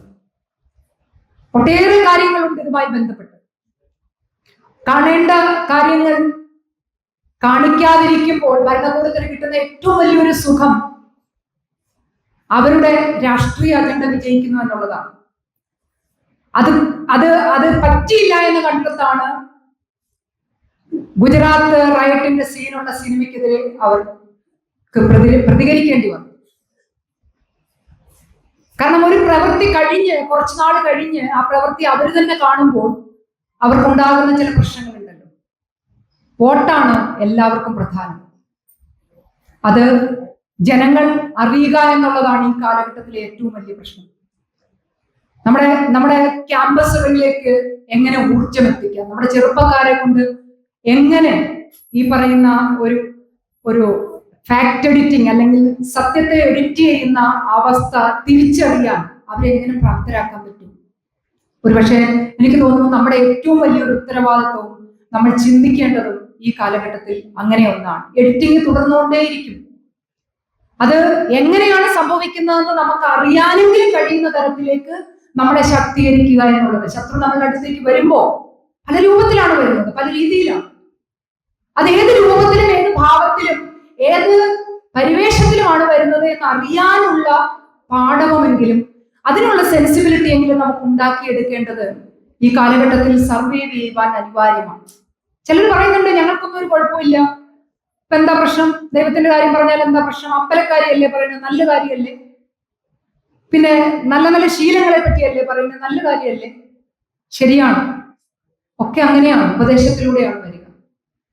വിശ്വാസികളുടെ ഇടയിൽ വിശ്വാസത്തിന്റെ പേരിൽ വരും, അവിശ്വാസികളുടെ ഇടയിലേക്ക് അവിശ്വാസികളുടെ പേരിൽ വരും, മതഭ്രാന്തന്മാർക്കുള്ളിലേക്ക് മതഭ്രാന്തിന്റെ പേരിൽ വരും, രാഷ്ട്രീയ പകപോക്കാൻ നിൽക്കുന്നവരുടെ ഇടയിലേക്ക് അതിനുള്ള ആയുധങ്ങൾ സംഭാവന ചെയ്തുകൊണ്ട് കടന്നു വരും. എന്ന് പറഞ്ഞാൽ നമ്മുടെ അടുക്കള മുതൽ നമ്മുടെ കിടപ്പുമുറി വരെ നമ്മൾ മനസ്സിലാലോചിക്കുന്ന ഓരോ കാര്യങ്ങളും തിരിച്ചറിയാനും അതിനെതിരെയുള്ള സെൻസ് നമ്മുടെ ഉള്ളിൽ ജനിപ്പിക്കാനും കഴിയുന്ന തരത്തിലുള്ള ഒരു പ്രക്രിയയാണ് നമുക്ക് ചുറ്റും നടന്നുകൊണ്ടിരിക്കുന്നത്. ഈ എഡിറ്റിംഗ് നമ്മൾ അതിജീവിച്ചില്ലെങ്കിൽ, ഇതിനെ രാഷ്ട്രീയമായി നമ്മൾ നേരിട്ടില്ലെങ്കിൽ, എനിക്ക് തോന്നുന്നു ഈ രാഷ്ട്രീയമായ പാർട്ടികളുടെ കാര്യത്തിൽ ഉള്ള കാര്യങ്ങൾ വേറെയാണ്. ഞാൻ പറയുന്ന രാഷ്ട്രീയം വേറെയാണ്. വ്യക്തികളുടെ രാഷ്ട്രീയം. ഓരോ പൗരനും അവരവർക്ക് നിർമ്മിക്കാനും അവരവർക്ക് സംഭാവന ചെയ്യുവാനുമുള്ള രാഷ്ട്രീയ ഉത്തരവാദിത്തം എപ്പോൾ നിർവഹിക്കുന്നു, അപ്പോൾ മാത്രമായിരിക്കും ഇത്തരം ഒരു കാര്യത്തിനും ബദലുണ്ടാകുക. അല്ലെങ്കിൽ രാഷ്ട്രീയ പാർട്ടികളോ അത്തരം സംവിധാനങ്ങളോ അതേതുമാകട്ടെ, ഭരണകൂടത്തിന് ഒറ്റ ഒരു മുഖം മാത്രമേ ഉള്ളൂ. അത് ഭരണം ഉണ്ടായിരിക്കുക, ഭരണം നേടുക, ഭരണം ഉറപ്പിച്ചു വെക്കുക, ഭരണത്തെ നീട്ടിക്കൊണ്ടുപോകുക, അതിന് ആവശ്യമായിട്ടുള്ള ഇൻഗ്രീഡിയൻസ് നിർമ്മിച്ച് പ്രചരിപ്പിക്കുക. ഇതൊക്കെ എല്ലാ ഭരണകൂടങ്ങളും പ്രയോഗിക്കുന്ന തന്ത്രമാണ്. അപ്പോ ജനങ്ങൾ ജാഗരൂകരാകേണ്ടത്, ഉത്തരവാദിത്തമുള്ള പൗരബോധമുള്ള, നമ്മുടെ കോൺസ്റ്റിറ്റ്യൂഷനിൽ വിശ്വസിക്കുന്ന മനുഷ്യർ, നമ്മൾ വിശ്വസിക്കുന്ന രാഷ്ട്രീയ പാർട്ടികളെയും തിരുത്താൻ വേണ്ടി പ്രാപ്തരാകുന്ന തരത്തിലേക്ക് ഉയരേണ്ട ഒരു കാലമാണ്. ഇന്ന് നമ്മുടെ സമൂഹത്തിൽ അത്തരം ഒരു കാര്യമേ കാണുന്നില്ല. സംവാദം നിലച്ച ഒരു സമൂഹമാണ് ഇപ്പോൾ നമ്മൾ, അല്ലെ? എവിടെയും പരസ്പരം ചോദിക്കുകയും ഉത്തരം പറയുകയും ചെയ്യുന്ന ഒരു പ്രോസസ്സ് നമുക്ക് കാണാനേ പറ്റുന്നില്ല. ആരെങ്കിലും ഒരാൾ പറയും, ബാക്കി എല്ലാവരും കേൾക്കും. തിരിച്ച് ചോദ്യം ഉത്തരമില്ല. അത് ഭരണകൂടത്തിന്റെ ഏറ്റവും ഉച്ചസ്ഥായിയിൽ നിന്ന് വന്നതാണ്. മൻ കി ബാത്, ഞാൻ പറയും, നിങ്ങൾ കേൾക്കണം. ഒരു കാലത്ത് നമ്മുടെ സമൂഹം അങ്ങനെ ആയിരുന്നില്ല. നമ്മുടെ സമൂഹം വാദിച്ചും തർക്കിച്ചും തമ്മിൽ അടിവെച്ചും ദിവസങ്ങളോളം രാവും പകലും ഇരുന്നും കിടന്നും ആശയത്തിന്റെ പുറത്ത് പുത്തനാശയധാരകൾ നിർമ്മിക്കാൻ വേണ്ടി ക്രോഡീകരിക്കലും സ്ഫുടപാകം ചെയ്യലും എന്ന് വേണ്ട അറ്റിക്കുറുക്കിയെടുക്കുന്ന സംഹിതകൾ, ഇന്നത്തെ അൽഗോരിതങ്ങളല്ല കേട്ടോ, ഇന്നത്തെ റൂൾസ് അല്ല, ഉണ്ടാക്കിയെടുക്കാൻ വേണ്ടി അഹോരാത്രം പ്രയത്നിച്ചു. അതായിരുന്നു നമ്മുടെ സാമൂഹ്യ പ്രവർത്തന രീതി. അതായിരുന്നു നമ്മുടെ സോഷ്യൽ ഫാബ്രിക്. നമ്മുടെ കഴിഞ്ഞ സോഷ്യൽ ഫാബ്രിക് നിർമ്മിച്ചതിന്റെ ഒരു ചരിത്രം അതാണ്. ഇപ്പൊ ഒരാളുടെ മുഖത്ത് നോക്കി ഞാൻ പ്രസംഗിച്ചിട്ട് ഇറങ്ങുന്ന സമയത്ത് അയ്യോ അങ്ങനെ ആയിരുന്നില്ല പറയേണ്ടത് എന്ന് പറഞ്ഞാൽ എനിക്ക് വിഷമമായി. അയ്യേ, ഞാൻ ഇവിടെ വന്ന് സംസാരിച്ചിട്ട് നിങ്ങൾ എന്നെ വിളിച്ചു വരുത്തിയിട്ട് നിങ്ങൾ ആക്ഷേപിച്ചോ എന്നായിരിക്കും എടുക്കുക. ഞാൻ അങ്ങനെ അല്ലെന്ന് പറയുവാണ്. കാരണം മനുഷ്യരാണ് നമ്മൾ ഓരോരുത്തരും. ഈ മനുഷ്യർക്കാണ് തെറ്റുപറ്റുക. ഈ മനുഷ്യർ തന്നെയാണ് വലിയ ആശയങ്ങൾ നിർമ്മിക്കുന്നത്. ഈ മനുഷ്യർ ഒത്തുകൂടുന്നതാണ് ഗ്രൂപ്പുകളും പാർട്ടികളും. ഈ മനുഷ്യർ ചേരുന്നതാണ് ഭരണകൂടം. ഇവർ നയിക്കുന്നതാണ് ഭരണകൂടം. ഇവർ നിർമ്മിക്കുന്നതാണ് നിയമങ്ങൾ. ഇവർ നടപ്പാക്കുന്നതാണ് നിയമങ്ങൾ. ഇതിലെല്ലാം തെറ്റുപറ്റാം, ഇതിലെല്ലാം പിഴകൾ ഉണ്ടാകാം. ഇത് തെറ്റുപറ്റിയെന്നും പിഴകൾ ഉണ്ടായെന്നും അറിഞ്ഞുകൊണ്ട് തിരുത്താനുള്ള ആർജവം കാണിക്കുമ്പോഴാണ് അവിടെ അത് ജനകീയമാകുന്നതും ജനപക്ഷത്താകുന്നതും മനുഷ്യപക്ഷത്താകുന്നതും ഒക്കെ. തിരുത്തപ്പെടാൻ കഴിയാത്തതായിട്ടൊന്നുമില്ല, തെറ്റുപറ്റാൻ പാടില്ലാത്തതായി ലോകത്തൊന്നുമില്ല. അതാണ് ഈ മനുഷ്യനുണ്ടായ കാലം മുതൽ ഇതുവരെയുള്ള ലോക ചരിത്രം നമ്മളെ പഠിപ്പിക്കുന്നതും ബോധ്യപ്പെടുത്തുന്നതും. കൊഴിഞ്ഞു വീണ ഭരണകൂടങ്ങളെ കുറിച്ച് നമുക്കറിയാം, അട്ടിമറിക്കപ്പെട്ട ഭരണകൂടങ്ങളെ കുറിച്ച് നമുക്കറിയാം. ഏതെല്ലാം തരത്തിലുള്ള ഭരണകൂടങ്ങൾ ജനങ്ങൾ അട്ടിമറിച്ചിട്ടുണ്ട്. അതെല്ലാം അന്തിമമായി ശരിയായിരുന്നുവെങ്കിൽ, അതൊക്കെ ജനങ്ങൾക്ക് വേണ്ടതായിരുന്നുവെങ്കിൽ ജനങ്ങൾ അതിനെതിരെ പ്രവർത്തിക്കില്ല. അത് തകർന്നു വീണിട്ടുണ്ടെങ്കിൽ, ഒരു കാലത്ത് ജനങ്ങൾ അത് നല്ലതായിരുന്നു എന്ന് അവർ തന്നെ കൊണ്ടാടി ആഘോഷിച്ച ഭരണകൂട വ്യവസ്ഥകൾ കൊഴിഞ്ഞു വീണിട്ടുണ്ടെങ്കിൽ, പിൽക്കാലത്ത് മനുഷ്യൻ ജീവിച്ച് തിരിച്ചറിയുന്നതിലൂടെ, അടുത്തറിയുന്നതിലൂടെ, അനുഭവിച്ചറിയുന്നതിലൂടെ അതിന്റെ പാകപ്പിഴകൾ മനസ്സിലാക്കി അതിനെ അട്ടിമറിക്കുകയാണ് ചെയ്തത്. ആ പ്രോസസ് ഇവിടെയും അനിവാര്യമാണ്. അത് ജനങ്ങളായിരുന്നു. എല്ലാ അട്ടിമറിക്കലുകളുടെയും എല്ലാ തിരുത്തൽ വാദത്തിന്റെയും ഫോക്കൽ പോയിന്റ് ജനങ്ങളാണ്. ഒരു ഭരണകൂടം മറ്റൊരു ഭരണകൂടത്തിന് വേണ്ടി ഒരിടത്തിൽ ലോകത്ത് വഴിമാറി കൊടുത്തിട്ടില്ല. ഒരു സ്മൂത്ത് ട്രാൻസിഷൻ, ഒരു ഭരണ കൈമാറ്റം ലോകത്ത് എവിടെയും ഉണ്ടായിട്ടില്ല, ഒരു സ്ഥലത്തും ഉണ്ടായിട്ടില്ല. കേവലം ചെറിയ ചെറിയ സ്ഥലങ്ങളിൽ പോലും ആളുകൾ ഭരണം മാറിയാൽ പോലും ഒഴിഞ്ഞു കൊടുക്കാതെ കസേരയിൽ പിടിച്ചിരിക്കുകയാണ്. ഈ ഭരണത്തിലെ ആരെയെങ്കിലും കൂടെ പിടിച്ച് എനിക്ക് ആ കസേരയിൽ അടുത്ത 5 വർഷം കൂടി ഇരിക്കാൻ പറ്റുമോ? അങ്ങനെയുണ്ട്. കോർപ്പറേഷനുകളിലും പിന്നെ സാംസ്കാരിക സ്ഥാപനങ്ങളിലൊക്കെ അങ്ങനെയൊക്കെ ഉണ്ട്. അപ്പോ ഭരണം എല്ലാം മാറ്റുകയാണ്. ഈ മാറ്റം നിർമ്മിക്കണമെങ്കിൽ ഇവിടെ ജനങ്ങൾ, നമ്മൾ ഈ പറയുന്ന സെൽഫ് സെന്ററിങ് ഒഴിവാക്കി, നിർമ്മമത ഒഴിവാക്കി, രാഷ്ട്രീയ ഇച്ഛാശക്തിയുള്ള ആയുധം സ്വയം അണിയാൻ തയ്യാറാകണം. നമ്മൾ ചോദ്യം ചോദിക്കുന്നവരായി മാറണം. നമ്മുടെ ലൈഫിലെങ്കിലും പ്രതിരോധം സൃഷ്ടിക്കാൻ നമ്മൾ തയ്യാറാകണം. ഞാൻ ദീർഘിപ്പിക്കുന്നില്ല. ഈ ഒരു സത്യത്തെ എഡിറ്റ് ചെയ്യുന്ന ഒരു കാലത്ത് നമ്മൾ മനുഷ്യർ ഇതിനെ എതിരെ ജാഗരൂകരമായ പ്രവർത്തനം നടത്തുന്നതോടൊപ്പം തന്നെ മറ്റു ചില സന്നാഹങ്ങളുടെ സമൂഹത്തിൽ ഉണ്ടാവേണ്ടതുണ്ട്. ഒരു മാധ്യമ സാക്ഷരത ഇതിന് നമുക്ക് അനിവാര്യമാണ്. ഇപ്പൊ നമുക്കതില്ല. അതുകൊണ്ടാണല്ലോ നമ്മളൊക്കെ സോഷ്യൽ മീഡിയയിൽ അവരെ പ്രത്യേക പേരിട്ടൊക്കെ വിളിച്ച് അങ്ങോട്ടും ഇങ്ങോട്ടും ഒരു ഒരു പുത്തൻ മാധ്യമ സാക്ഷരത നമുക്ക് ആവശ്യമാണ്. അതേപോലെ തന്നെ സ്വതന്ത്രമായ ഒരു മാധ്യമ സംസ്കാരം, സ്വതന്ത്ര മാധ്യമ പ്രവർത്തനത്തെ, അതിന്റെ പ്രതിരോധ ശക്തിയെ നമ്മൾ വേണ്ട രീതിയിൽ ഉപയോഗപ്പെടുത്താൻ തയ്യാറാണ്. ഭരണകൂടങ്ങൾ നിർമ്മിക്കുന്ന മിസ്ഇൻഫർമേഷനുകൾ, ഭരണകൂടവും ഭരണകൂടത്തിന്റെ ഏജന്റുകളും അല്ലെങ്കിൽ കോർപ്പറേറ്റുകളും അല്ലെങ്കിൽ അന്താരാഷ്ട്ര ഭീമന്മാരും ചേർന്ന് നിർമ്മിക്കുന്ന ഈ പറയുന്ന സോഷ്യൽ മീഡിയ അന്താരാഷ്ട്ര ഭീമന്മാർ, അവരൊക്കെയാണ് ഇപ്പൊ നമ്മുടെ ജീവിതം നിയന്ത്രിക്കുന്നത്. അവരൊക്കെ കൂടി ചേർന്ന് നിർമ്മിക്കുന്ന ഈ പറയുന്ന മിസ്ഇൻഫർമേഷൻ, തെറ്റിദ്ധരിപ്പിക്കുന്ന വാർത്തകൾ, ഡിസ്ഇൻഫർമേഷൻ, തെറ്റായി നിർമ്മിച്ച് പ്രചരിപ്പിക്കുന്ന വാർത്തകൾ, അറിഞ്ഞുകൊണ്ട് മിസ്ഇൻഫർമേഷനും ഡിസ്ഇൻഫർമേഷനും ഉണ്ട്. ചിലത് കുറച്ചൊരു മാറ്റമൊക്കെ വരുത്തിയിട്ടാണ്, ഒന്നും മിസ്ലീഡ് ചെയ്യാൻ വേണ്ടിയിട്ടാണ്. മറ്റു ചിലത് അങ്ങനെയല്ല, മൂടോടെ തെറ്റിദ്ധരിപ്പിക്കുവാൻ വേണ്ടി മനഃപൂർവ്വമായി നിർമ്മിച്ച് പ്രചരിപ്പിക്കുന്ന വാർത്തകൾ, ഡിസ്ഇൻഫർമേഷൻ. ഇത്തരം വാർത്തകൾക്കെതിരെ കൃത്യമായ ജാഗ്രതയോടെ, ഫാക്ട് ചെക്ക് നടത്താതെ ഒന്നും സ്വീകരിക്കില്ല എന്നും ഒന്നിനെയും വിശ്വസിക്കില്ല എന്നും ഉള്ള ഒരു വ്യക്തിപരമായ തീരുമാനത്തോടൊപ്പം സൊസൈറ്റിയിൽ മൊത്തത്തിൽ ഉണ്ടാകേണ്ട ഒരു ജാഗ്രത, ഒരു കൂട്ടായ പ്രവർത്തനം. നമ്മളിപ്പോൾ കൃത്യമായി ഒരു ശ്രദ്ധയും ഇല്ലാതെ ചെയ്യുന്ന ഒരു പ്രവൃത്തിയാണ് ഫോർവേഡിങ്, അല്ലെ? നമുക്ക് വായിച്ചപ്പോൾ സുഖമെന്ന് തോന്നി, അതൊരു 10 സ്ഥലത്തേക്ക് ഫോർവേഡ് ചെയ്ത് കൊടുക്കുക.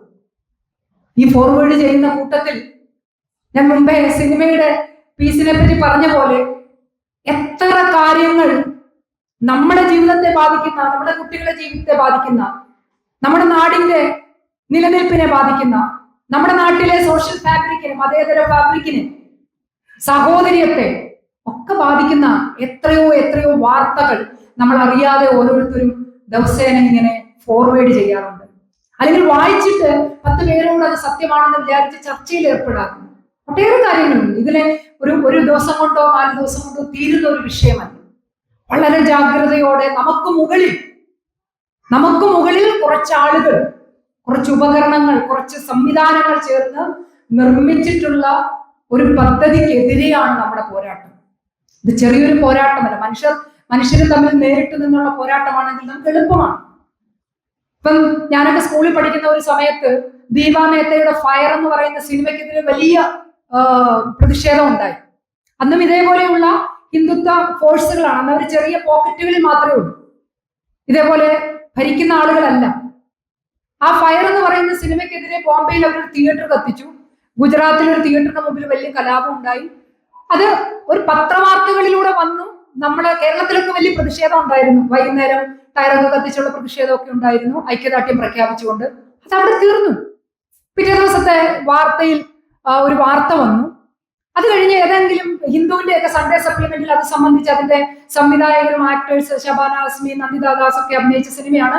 അവിടെ ഒരു ഇന്റർവ്യൂ ഒക്കെ ആയിട്ട് ആ വാർത്ത തീർന്നു. അതും ഇന്നത്തെ അവസ്ഥയും കൂടി ആലോചിക്കും. ഇവിടെയാണ് നമ്മൾ കാണേണ്ടത്. നമ്മൾ അറിയാതെ നമ്മുടെ തലയ്ക്ക് മുകളിൽ നിർമ്മിച്ചുകൊണ്ടിരിക്കുന്ന, നമ്മൾ കാണാത്ത കുറച്ച് ശക്തികളുടെ അവരുടെ സംയുക്തമായിട്ടുള്ള ഒരു പദ്ധതിയാണ്. നമ്മൾ തടഞ്ഞാലും നമ്മളിലേക്ക് വരിക. കാരണം നമ്മുടെ കയ്യിൽ ഈ ആയുധമുണ്ടല്ലോ, ഫോണുണ്ടല്ലോ. അത് നമുക്ക് ഉപേക്ഷിക്കാൻ പറ്റാതെയായി. ഫോണില്ലാതെ ജീവിക്കാൻ പറ്റില്ല, ആർക്കും ജീവിക്കാൻ പറ്റില്ല. എല്ലാ സംവിധാനങ്ങളും അതിലേക്ക് കൊണ്ടുവന്നു. ഇതെല്ലാം സംഭവിക്കുന്നത് ഒരു ചെയിൻ പോലെയാണ്.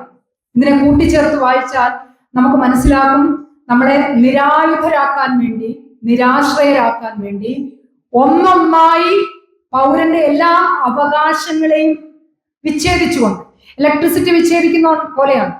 കാശ്മീരിലെ വിഷയം നടന്നപ്പോ അവിടുത്തെ കാശ്മീരിലെ ആർട്ടിക്കിൾ എടുത്തു മാറ്റിക്കൊണ്ട് കാശ്മീരിലെ വിഷയം നടന്ന സമയത്ത് ആദ്യം കട്ട് ചെയ്തത് അവിടുത്തെ ഇന്റർനെറ്റാണ്, പിന്നീട് ഇലക്ട്രിസിറ്റിയാണ്, പിന്നെ വാട്ടർ സപ്ലൈ ആണ്. മാസങ്ങളോളം ആ രാജ്യത്തെ ജനങ്ങളെ ഇരുട്ടിലും വെള്ളമില്ലാതെയും കിടത്തിക്കൊണ്ടാണ് ഭരണകൂടം അവരെ മര്യാദ പഠിപ്പിച്ചത്. എന്നതുപോലെ നമ്മൾക്കും ഓരോ മനുഷ്യരും, ഇന്ത്യയിലെ ഓരോ മനുഷ്യർക്കും ആത്യന്തികമായി ആവശ്യമുള്ള എല്ലാ കാര്യങ്ങളും നമുക്ക് തന്ന് നമ്മളെ അതിന്റെ ഒരു അഡിക്റ്റ് ആക്കിയിട്ട് പിന്നീട് ഒന്നൊന്നായി അതിനെ എഡിറ്റ് ചെയ്തുകൊണ്ടേയിരിക്കും, അല്ലെങ്കിൽ അതിന് പൈസ ചുമത്തിക്കൊണ്ടേയിരിക്കും. അപ്പൊ നമ്മളെല്ലാം ആഘോഷിച്ചുകൊണ്ടിരിക്കുന്ന ഈ സോഷ്യൽ മീഡിയ ഒക്കെ സമീപ ഭാവിയിൽ തന്നെ ഇതിനൊക്കെ ചാർജ് ഈടാക്കുന്ന പദ്ധതിയിലേക്ക് വരികയാണ്. അപ്പൊ നമുക്കറിയാം അൽഗോരിതം 50 പേരെ 100 പേരെയൊക്കെയാണ് നമ്മുടെ പോസ്റ്റൊക്കെ കാണിക്കുന്നത്. ഇതൊക്കെ അതിന്റെ തുടക്കമാണ്, പെയ്ഡായി മാറാനുള്ളതിന്റെ ഒരു തുടക്കമാണ്. ഞാൻ പറഞ്ഞു വന്നത്, ആദ്യം അഡിക്ഷൻ ഉണ്ടാക്കുക. നമ്മൾ പോലും മനസ്സിലാവാത്ത, നമ്മൾ അറിയാത്ത കുറച്ച് കാര്യങ്ങൾ നമ്മുടെ ജീവിതത്തിലേക്ക് ഇൻട്രൊഡ്യൂസ് ചെയ്ത് നമ്മളെ അതിന് അഡിക്റ്റ് ആക്കി നമ്മുടെ ജീവിതത്തിലെ എല്ലാ വസ്തുതകളെയും അതിൽ കൊണ്ട് കണക്ട് ചെയ്ത് അതിനെ ഒഴിവാക്കാൻ പറ്റാത്ത ബോട്ടിൽ നെക്കിലായി, കുപ്പിയുടെ കുഴലിൽ കൊണ്ട് നമ്മളെ മുറുക്കി വെച്ചിട്ട് അതിലെ ഓരോന്നും പിൻവലിക്കും. അത് പിന്നെ നമ്മൾ കാശ് കൊടുത്തു വാങ്ങണം. ഇത് വലിയൊരു തന്ത്രമാണ്. ഇതൊന്നും നമ്മൾ അറിയുന്നില്ല. നമ്മൾ ഓരോന്ന് വരുമ്പോഴാണ്, മുമ്പ് പറഞ്ഞ പോലെയാണ് 50 രൂപ ഗ്യാസിന് കൂട്ടുമ്പോൾ നമ്മൾ മിണ്ടുന്നില്ല. ഇനി ഭാവിയിൽ നമുക്ക് അഡിക്ഷൻ ഉണ്ടായ ഒരു കാര്യവും നമ്മൾ എന്ത് വില കൊടുത്തും അത് റിട്ടേൺ ചെയ്യും, അത് നിലനിർത്തും, പേ ചെയ്യും നമ്മൾ. ആ നമ്മളാണ് നമ്മുടെ കുട്ടികളുടെ അഡിക്ഷനെ പറ്റി സംസാരിക്കുന്നത്. കുട്ടികളുടെ ചെറിയ ചെറിയ തെറ്റുകളെ പറ്റിയും അവരുടെ ശീലങ്ങളെ പറ്റിയും നമ്മൾ പറയുമ്പോൾ നമ്മൾ അറിയാത്ത ആരോ ഈ മുതിർന്ന ആളുകൾക്കുണ്ടാക്കിയ ഈ പുത്തൻ ശീലങ്ങളുടെ അഡിക്റ്റുകളാണ് നമ്മൾ. നമുക്കതിൽ നിന്ന് മാറാൻ പറ്റുന്നില്ല എന്ന വസ്തുത നമ്മളിൽ എത്ര പേർ ചിന്തിക്കുന്നുണ്ട്? നമ്മൾ ആരും ജനിച്ച ഒരു ടീനേജ്, ഇവിടെ ഇരിക്കുന്ന ബഹുഭൂരിപക്ഷം ആളുകളും ഒരു ടീനേജും ഒക്കെ കഴിഞ്ഞ ഒരു മധ്യപ്രായം വരെ എത്തുന്നവരൊന്നും ഇല്ലാത്ത സംവിധാനങ്ങളിലൂടെയാണ് ഇപ്പൊ ജീവിക്കുന്നത്. ഇപ്പൊ നമ്മളെല്ലാം അഡിക്റ്റ് ആണ്, നമുക്ക് ഒഴിവാക്കാൻ പറ്റില്ല. അടിച്ചേൽപ്പിക്കപ്പെട്ടതാണ് എന്ന് രാഷ്ട്രീയമായി സംസാരിക്കുമ്പോഴും നമ്മൾ അഡിക്റ്റ് ആണ് അതിനെല്ലാം. ഇവിടെ അഡിക്ഷൻ എങ്ങനെ ഉണ്ടാകുന്നു എന്നുള്ളതിനെ കുറിച്ചും കൂടി ഒരു സ്റ്റഡി നടക്കുന്നുണ്ട് ലോകത്തെമ്പാടും. അതിന്റെ ഒരു വലിയ അഡിക്ഷനാണ് നമ്മുടെ കുട്ടികളിലേക്ക്, ഭരണകൂടത്തിന്റെ പദ്ധതിയാണ് ആ അഡിക്ഷൻ എന്ന് നമ്മളിൽ എത്ര പേർക്കറിയാം? നമ്മുടെ കുട്ടികളെ ലഹരിയുടെ ഇരകളായി മാറുന്നതിനെ സംബന്ധിച്ച കാര്യത്തെ നമ്മുടെ നാട്ടിലെ എക്സസൈസ് ആയാലും അല്ല ഒരു നാടകം കളിച്ചും പാട്ടുപാടിയും ബോധവൽക്കരണം നടത്തി തിരുത്താൻ പറ്റുന്ന ഒരു ചെറിയ കാര്യമാണ് എന്ന് ആരെങ്കിലും വിചാരിക്കുന്നുണ്ടെങ്കിൽ അത് തെറ്റാണ്. അതൊരു ചെറിയ കാര്യമല്ല. മുമ്പേ ഞാൻ തുടക്കത്തിൽ ഞാൻ പറഞ്ഞ പോലെ പലതരം എഡിറ്റിങ്ങുകളുണ്ട്, പലതരം ജനോസൈഡുകളുണ്ട് ലോകത്ത്. ഭരണകൂടത്തിന്റെ ഒത്താശയില്ലെങ്കിൽ എങ്ങനെയാണ് ഒരു രാജ്യത്ത് ലഹരി വിപണനം നടക്കുക? ആരാണ് ഈ ലഹരി കൊണ്ടുവരുന്നത്? എവിടെ നിന്നാണ് ഈ ലഹരി കയറ്റി അയക്കുന്നതും ഇറക്കുമതി നടത്തുന്നതും? ആരാണ് വിപണനം ചെയ്യുന്നത്? ഇത് കണ്ടുപിടിക്കാൻ പറ്റില്ലേ? ഇതിനെ നിരോധിക്കാൻ പറ്റില്ലേ? ആർക്ക് പറ്റും? ഭരണകൂടത്തിന് പറ്റും. ഭരണകൂടം അത് ചെയ്യുമോ? ഇല്ല. എന്തുകൊണ്ട്? അത് ഭരണകൂടത്തിന്റെ പദ്ധതിയാണ്. നമ്മൾ നമ്മുടെ കുട്ടികളെ കുറ്റം പറയുവാണ്. കാരണം ഈ പറഞ്ഞതുപോലെയാണ്, ഒരിക്കൽ കുട്ടികൾ കൗതുകത്തിന് ഉപയോഗിച്ചു, അത് കഴിഞ്ഞ് അടുത്ത ദിവസം ഈ കൗതുകം തോന്നിയ കുട്ടി ആ കൊടുത്ത ആളിനെ അന്വേഷിച്ച് അങ്ങോട്ട് പോവുകയാണ്. അത്രമാത്രം ഭയാനകമായ അഡിക്ഷനാണ്. ഒരു ക്രിട്ടിക്കൽ തിങ്കിങ് ഉള്ള ഒരു സൊസൈറ്റിയെ പൂർണ്ണമായി ഇല്ലായ്മ ചെയ്യണമെങ്കിൽ അവരുടെ മുഴുവനായ ഫോക്കസ് ഡൈവേർട്ട് ചെയ്യണം, മറിച്ചുവിടണം. മനസ്സിലായില്ലേ? ഏതെങ്കിലുമൊക്കെ മനുഷ്യർ പുസ്തകം വായിച്ചാൽ, സിനിമ കണ്ടാൽ, ചർച്ച നടത്തിയാൽ, നാടകം കളിച്ചാൽ, ഊർജത്തോടെ രാഷ്ട്രീയത്തെ കുറിച്ച് ചർച്ച ചെയ്താൽ ഒക്കെ ആ സമൂഹത്തിൽ ഒരു ക്രിട്ടിക്കൽ തിങ്കിങ്ങും ഒരു ബൗദ്ധികവും ദൈക്ഷണികവുമായ ഒരു അന്തരീക്ഷം നിലനിൽക്കും. പക്ഷേ ഒരു പ്രത്യേക പ്രായത്തിലേക്ക് വരുന്ന ആളുകളെ ചില പ്രത്യേക സാധനം കൊടുത്ത് അവരുടെ തലം വേറെയാക്കി മാറ്റിയാൽ ആ സമൂഹത്തിൽ പിന്നെ അത്തരം കാര്യങ്ങളൊന്നും നടക്കുമെന്ന് ഭരണകൂടത്തിന് ഭയക്കുകയാണ്. ഇതൊരു കോൺസ്പിരസി ആണെന്ന് നമ്മുടെ സമൂഹത്തിൽ എത്ര പേർ തിരിച്ചറിയും? എത്ര കോടി രൂപയാണ് നമ്മുടെ കേരള സർക്കാർ പോലും ഈ ലഹരി വിരുദ്ധ പ്രചരണം എന്ന് പറഞ്ഞ് പ്രചരിപ്പിക്കുന്നത്? തടയാൻ പറ്റില്ലേ നമുക്ക്? നമ്മുടെ പോർട്ടുകളിൽ വന്നിറങ്ങുന്ന സാധനങ്ങൾ തടയാൻ പറ്റില്ലേ? ഇതിന്റെ വിതരണത്തിന്റെ ആളുകളെ പിടിക്കാൻ പറ്റില്ലേ? എന്തുകൊണ്ടാണ് അതൊന്നും സംഭവിക്കാത്തത്? ബജറ്റിലെ കോടിക്കണക്കിന് രൂപ ലഹരി വിരുദ്ധം, വിമോചനം, വളരെ തമാശ തോന്നും നമുക്ക്. വേരിൽ വളം വെക്കുന്നതിന് പകരം നമ്മൾ കതിരിൽ വളം വെച്ചാൽ എന്തുണ്ടാകും? ഫലമുണ്ടാകണമെങ്കിൽ വേരിൽ വളം വെക്കും. ഇവിടെ നടക്കുന്ന ബഹുഭൂരിപക്ഷം കാര്യങ്ങളും, മാറ്റത്തിന് വേണ്ടി എന്ന വ്യാജേന നടക്കുന്ന ബഹുഭൂരിപക്ഷം കാര്യങ്ങളും കതിരിലാണ് വളം വെക്കുന്നത്. അതുകൊണ്ട് തന്നെ എല്ലാ വർഷവും എല്ലാ ബജറ്റിലും ഈ പ്രോസസ് ഇതിങ്ങനെ തുടരും.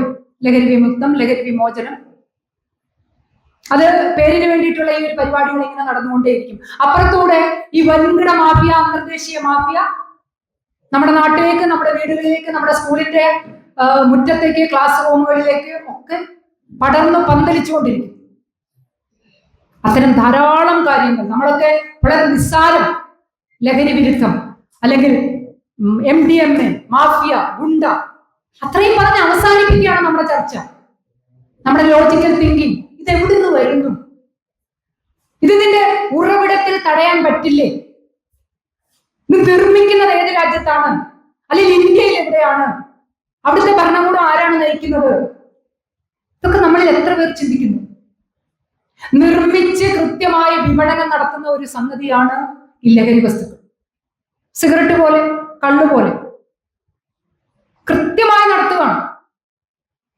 കുട്ടികളല്ലല്ലോ നിർമ്മിക്കുന്ന, അല്ലെ ഇത് കഴിക്കുന്നവർ നിർമ്മിക്കുന്ന വസ്തുവല്ല. അത്തരം ആപൽക്കരമായ ഒരു കാര്യത്തെ പറ്റി പോലും ലോജിക്കലായി ചിന്തിക്കുന്ന നമ്മുടെ സമൂഹത്തിന്റെ ലോജിക്കൽ ബുദ്ധിപരമായ ഇടപെടുന്ന ആ ഒരു തലം നമുക്ക് നഷ്ടമായിക്കൊണ്ടേയിരിക്കുന്നു. പറഞ്ഞു വരുന്നത്, എഡിറ്റിംഗ് ആരുടെ ഉപകരണമായാലും ആരുടെ പ്രവൃത്തിയായാലും അതിനെ ചെറുക്കേണ്ടതും അതിനെ തടുക്കേണ്ടതും അതിന് വിധേയപ്പെടുന്നവരുടെ, വിധേയമാകും എന്ന് തോന്നലുള്ളവരുടെ എല്ലാം ഉത്തരവാദിത്തമാണ്. അത് സംഘടിതമായിട്ടാകുമെങ്കിൽ അതിന്റെ ശക്തി കൂടും. ഒറ്റപ്പെട്ട ശബ്ദങ്ങളായതുകൊണ്ട് മാത്രമാണ് ആളുകൾ മടിച്ചു നിൽക്കുന്നത്. കേരളത്തിൽ ഇനി വരാനിരിക്കുന്ന നാളുകളിൽ ഇന്ത്യയിൽ ഉണ്ടാകുന്നതിനെക്കാട്ടിലും ഭീകരമായ പ്രശ്നങ്ങളാണ് കേരളത്തിൽ ഉണ്ടാകാൻ പോകുന്നത്. കാരണം കേരളം വളരെ സെൻസിറ്റീവ് ആയിട്ടുള്ള ഏരിയയാണ്. കേരളത്തിൽ എന്ത് സംഭവിച്ചാലും ആഗോള വാർത്തയാണ്. കേരളം ജനങ്ങൾ തിങ്ങിപ്പാർക്കുന്ന സ്ഥലമാണ്. ഭയപ്പെടുത്താൻ എളുപ്പമാണ്. നിങ്ങൾ UP-ലോട്ടോ രാജസ്ഥാനിലോട്ടോ ഒക്കെ പോയാൽ ഭൂവിസ്തൃതി വളരെ വലുതാണ്. ജനങ്ങൾ താമസിക്കുന്ന ഏരിയകൾ വളരെ കുറവാണ്. കേരളം ഇന്ന് ഒരു ടൗണാണ്, ഒരു പട്ടണമാണ്.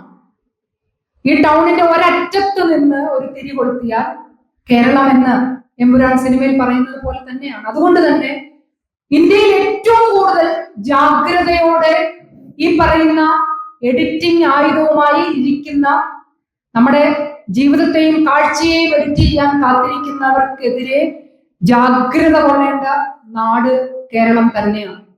രാഷ്ട്രീയമായി കുറച്ച് സെൻസിറ്റീവ് ആണ് നമ്മുടെ ഇടം എന്നതൊരു വലിയ പ്രത്യേകതയാണ്. പക്ഷെ അതിനും അപ്പുറം കേരളത്തെ ജയിക്കുക എന്നുള്ളത്, കേരളത്തെ പിടിച്ചെടുക്കുക എന്നുള്ളത്, പണ്ട് ബ്രിട്ടീഷുകാർ വന്നപ്പോഴും ഡച്ചുകാർ വന്നപ്പോഴും ഒക്കെ കേരളം വളരെ ഇമ്പോർട്ടന്റ് ആയിരുന്നു. കാരണം അന്ന് അവർക്ക് നാണ്യവിളകളായിരുന്നു താല്പര്യം, അല്ലെങ്കിൽ നമ്മുടെ മറ്റ് കടൽ സമ്പത്തുകളായിരുന്നു താല്പര്യം. ഇന്ന് കേരളത്തിലേക്ക് ഉറ്റുനോക്കുന്ന നവഫാഷിസ്റ്റുകൾക്കും അവരെ നയിക്കുന്ന, അവരെ നിയന്ത്രിക്കുന്ന കോർപ്പറേറ്റുകൾക്കും ഒക്കെയുള്ള ലക്ഷ്യം അതിനേക്കാളൊക്കെ വളരെ വലുതാണ്, ആപൽക്കരമാണ്.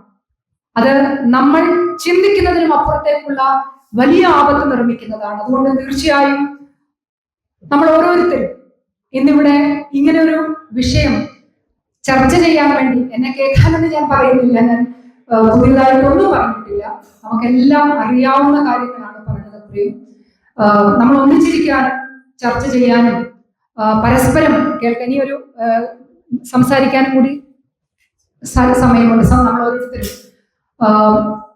ഇടയായി എന്നുള്ളത് വളരെ പോസിറ്റീവായിട്ടുള്ള ഒരു കാര്യമാണ്.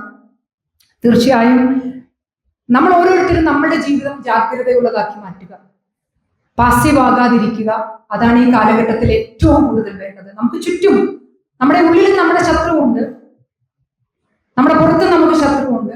നമ്മുടെ ഉള്ളിലെ ശത്രുവിനെ നമ്മൾ fight it out and fight it out.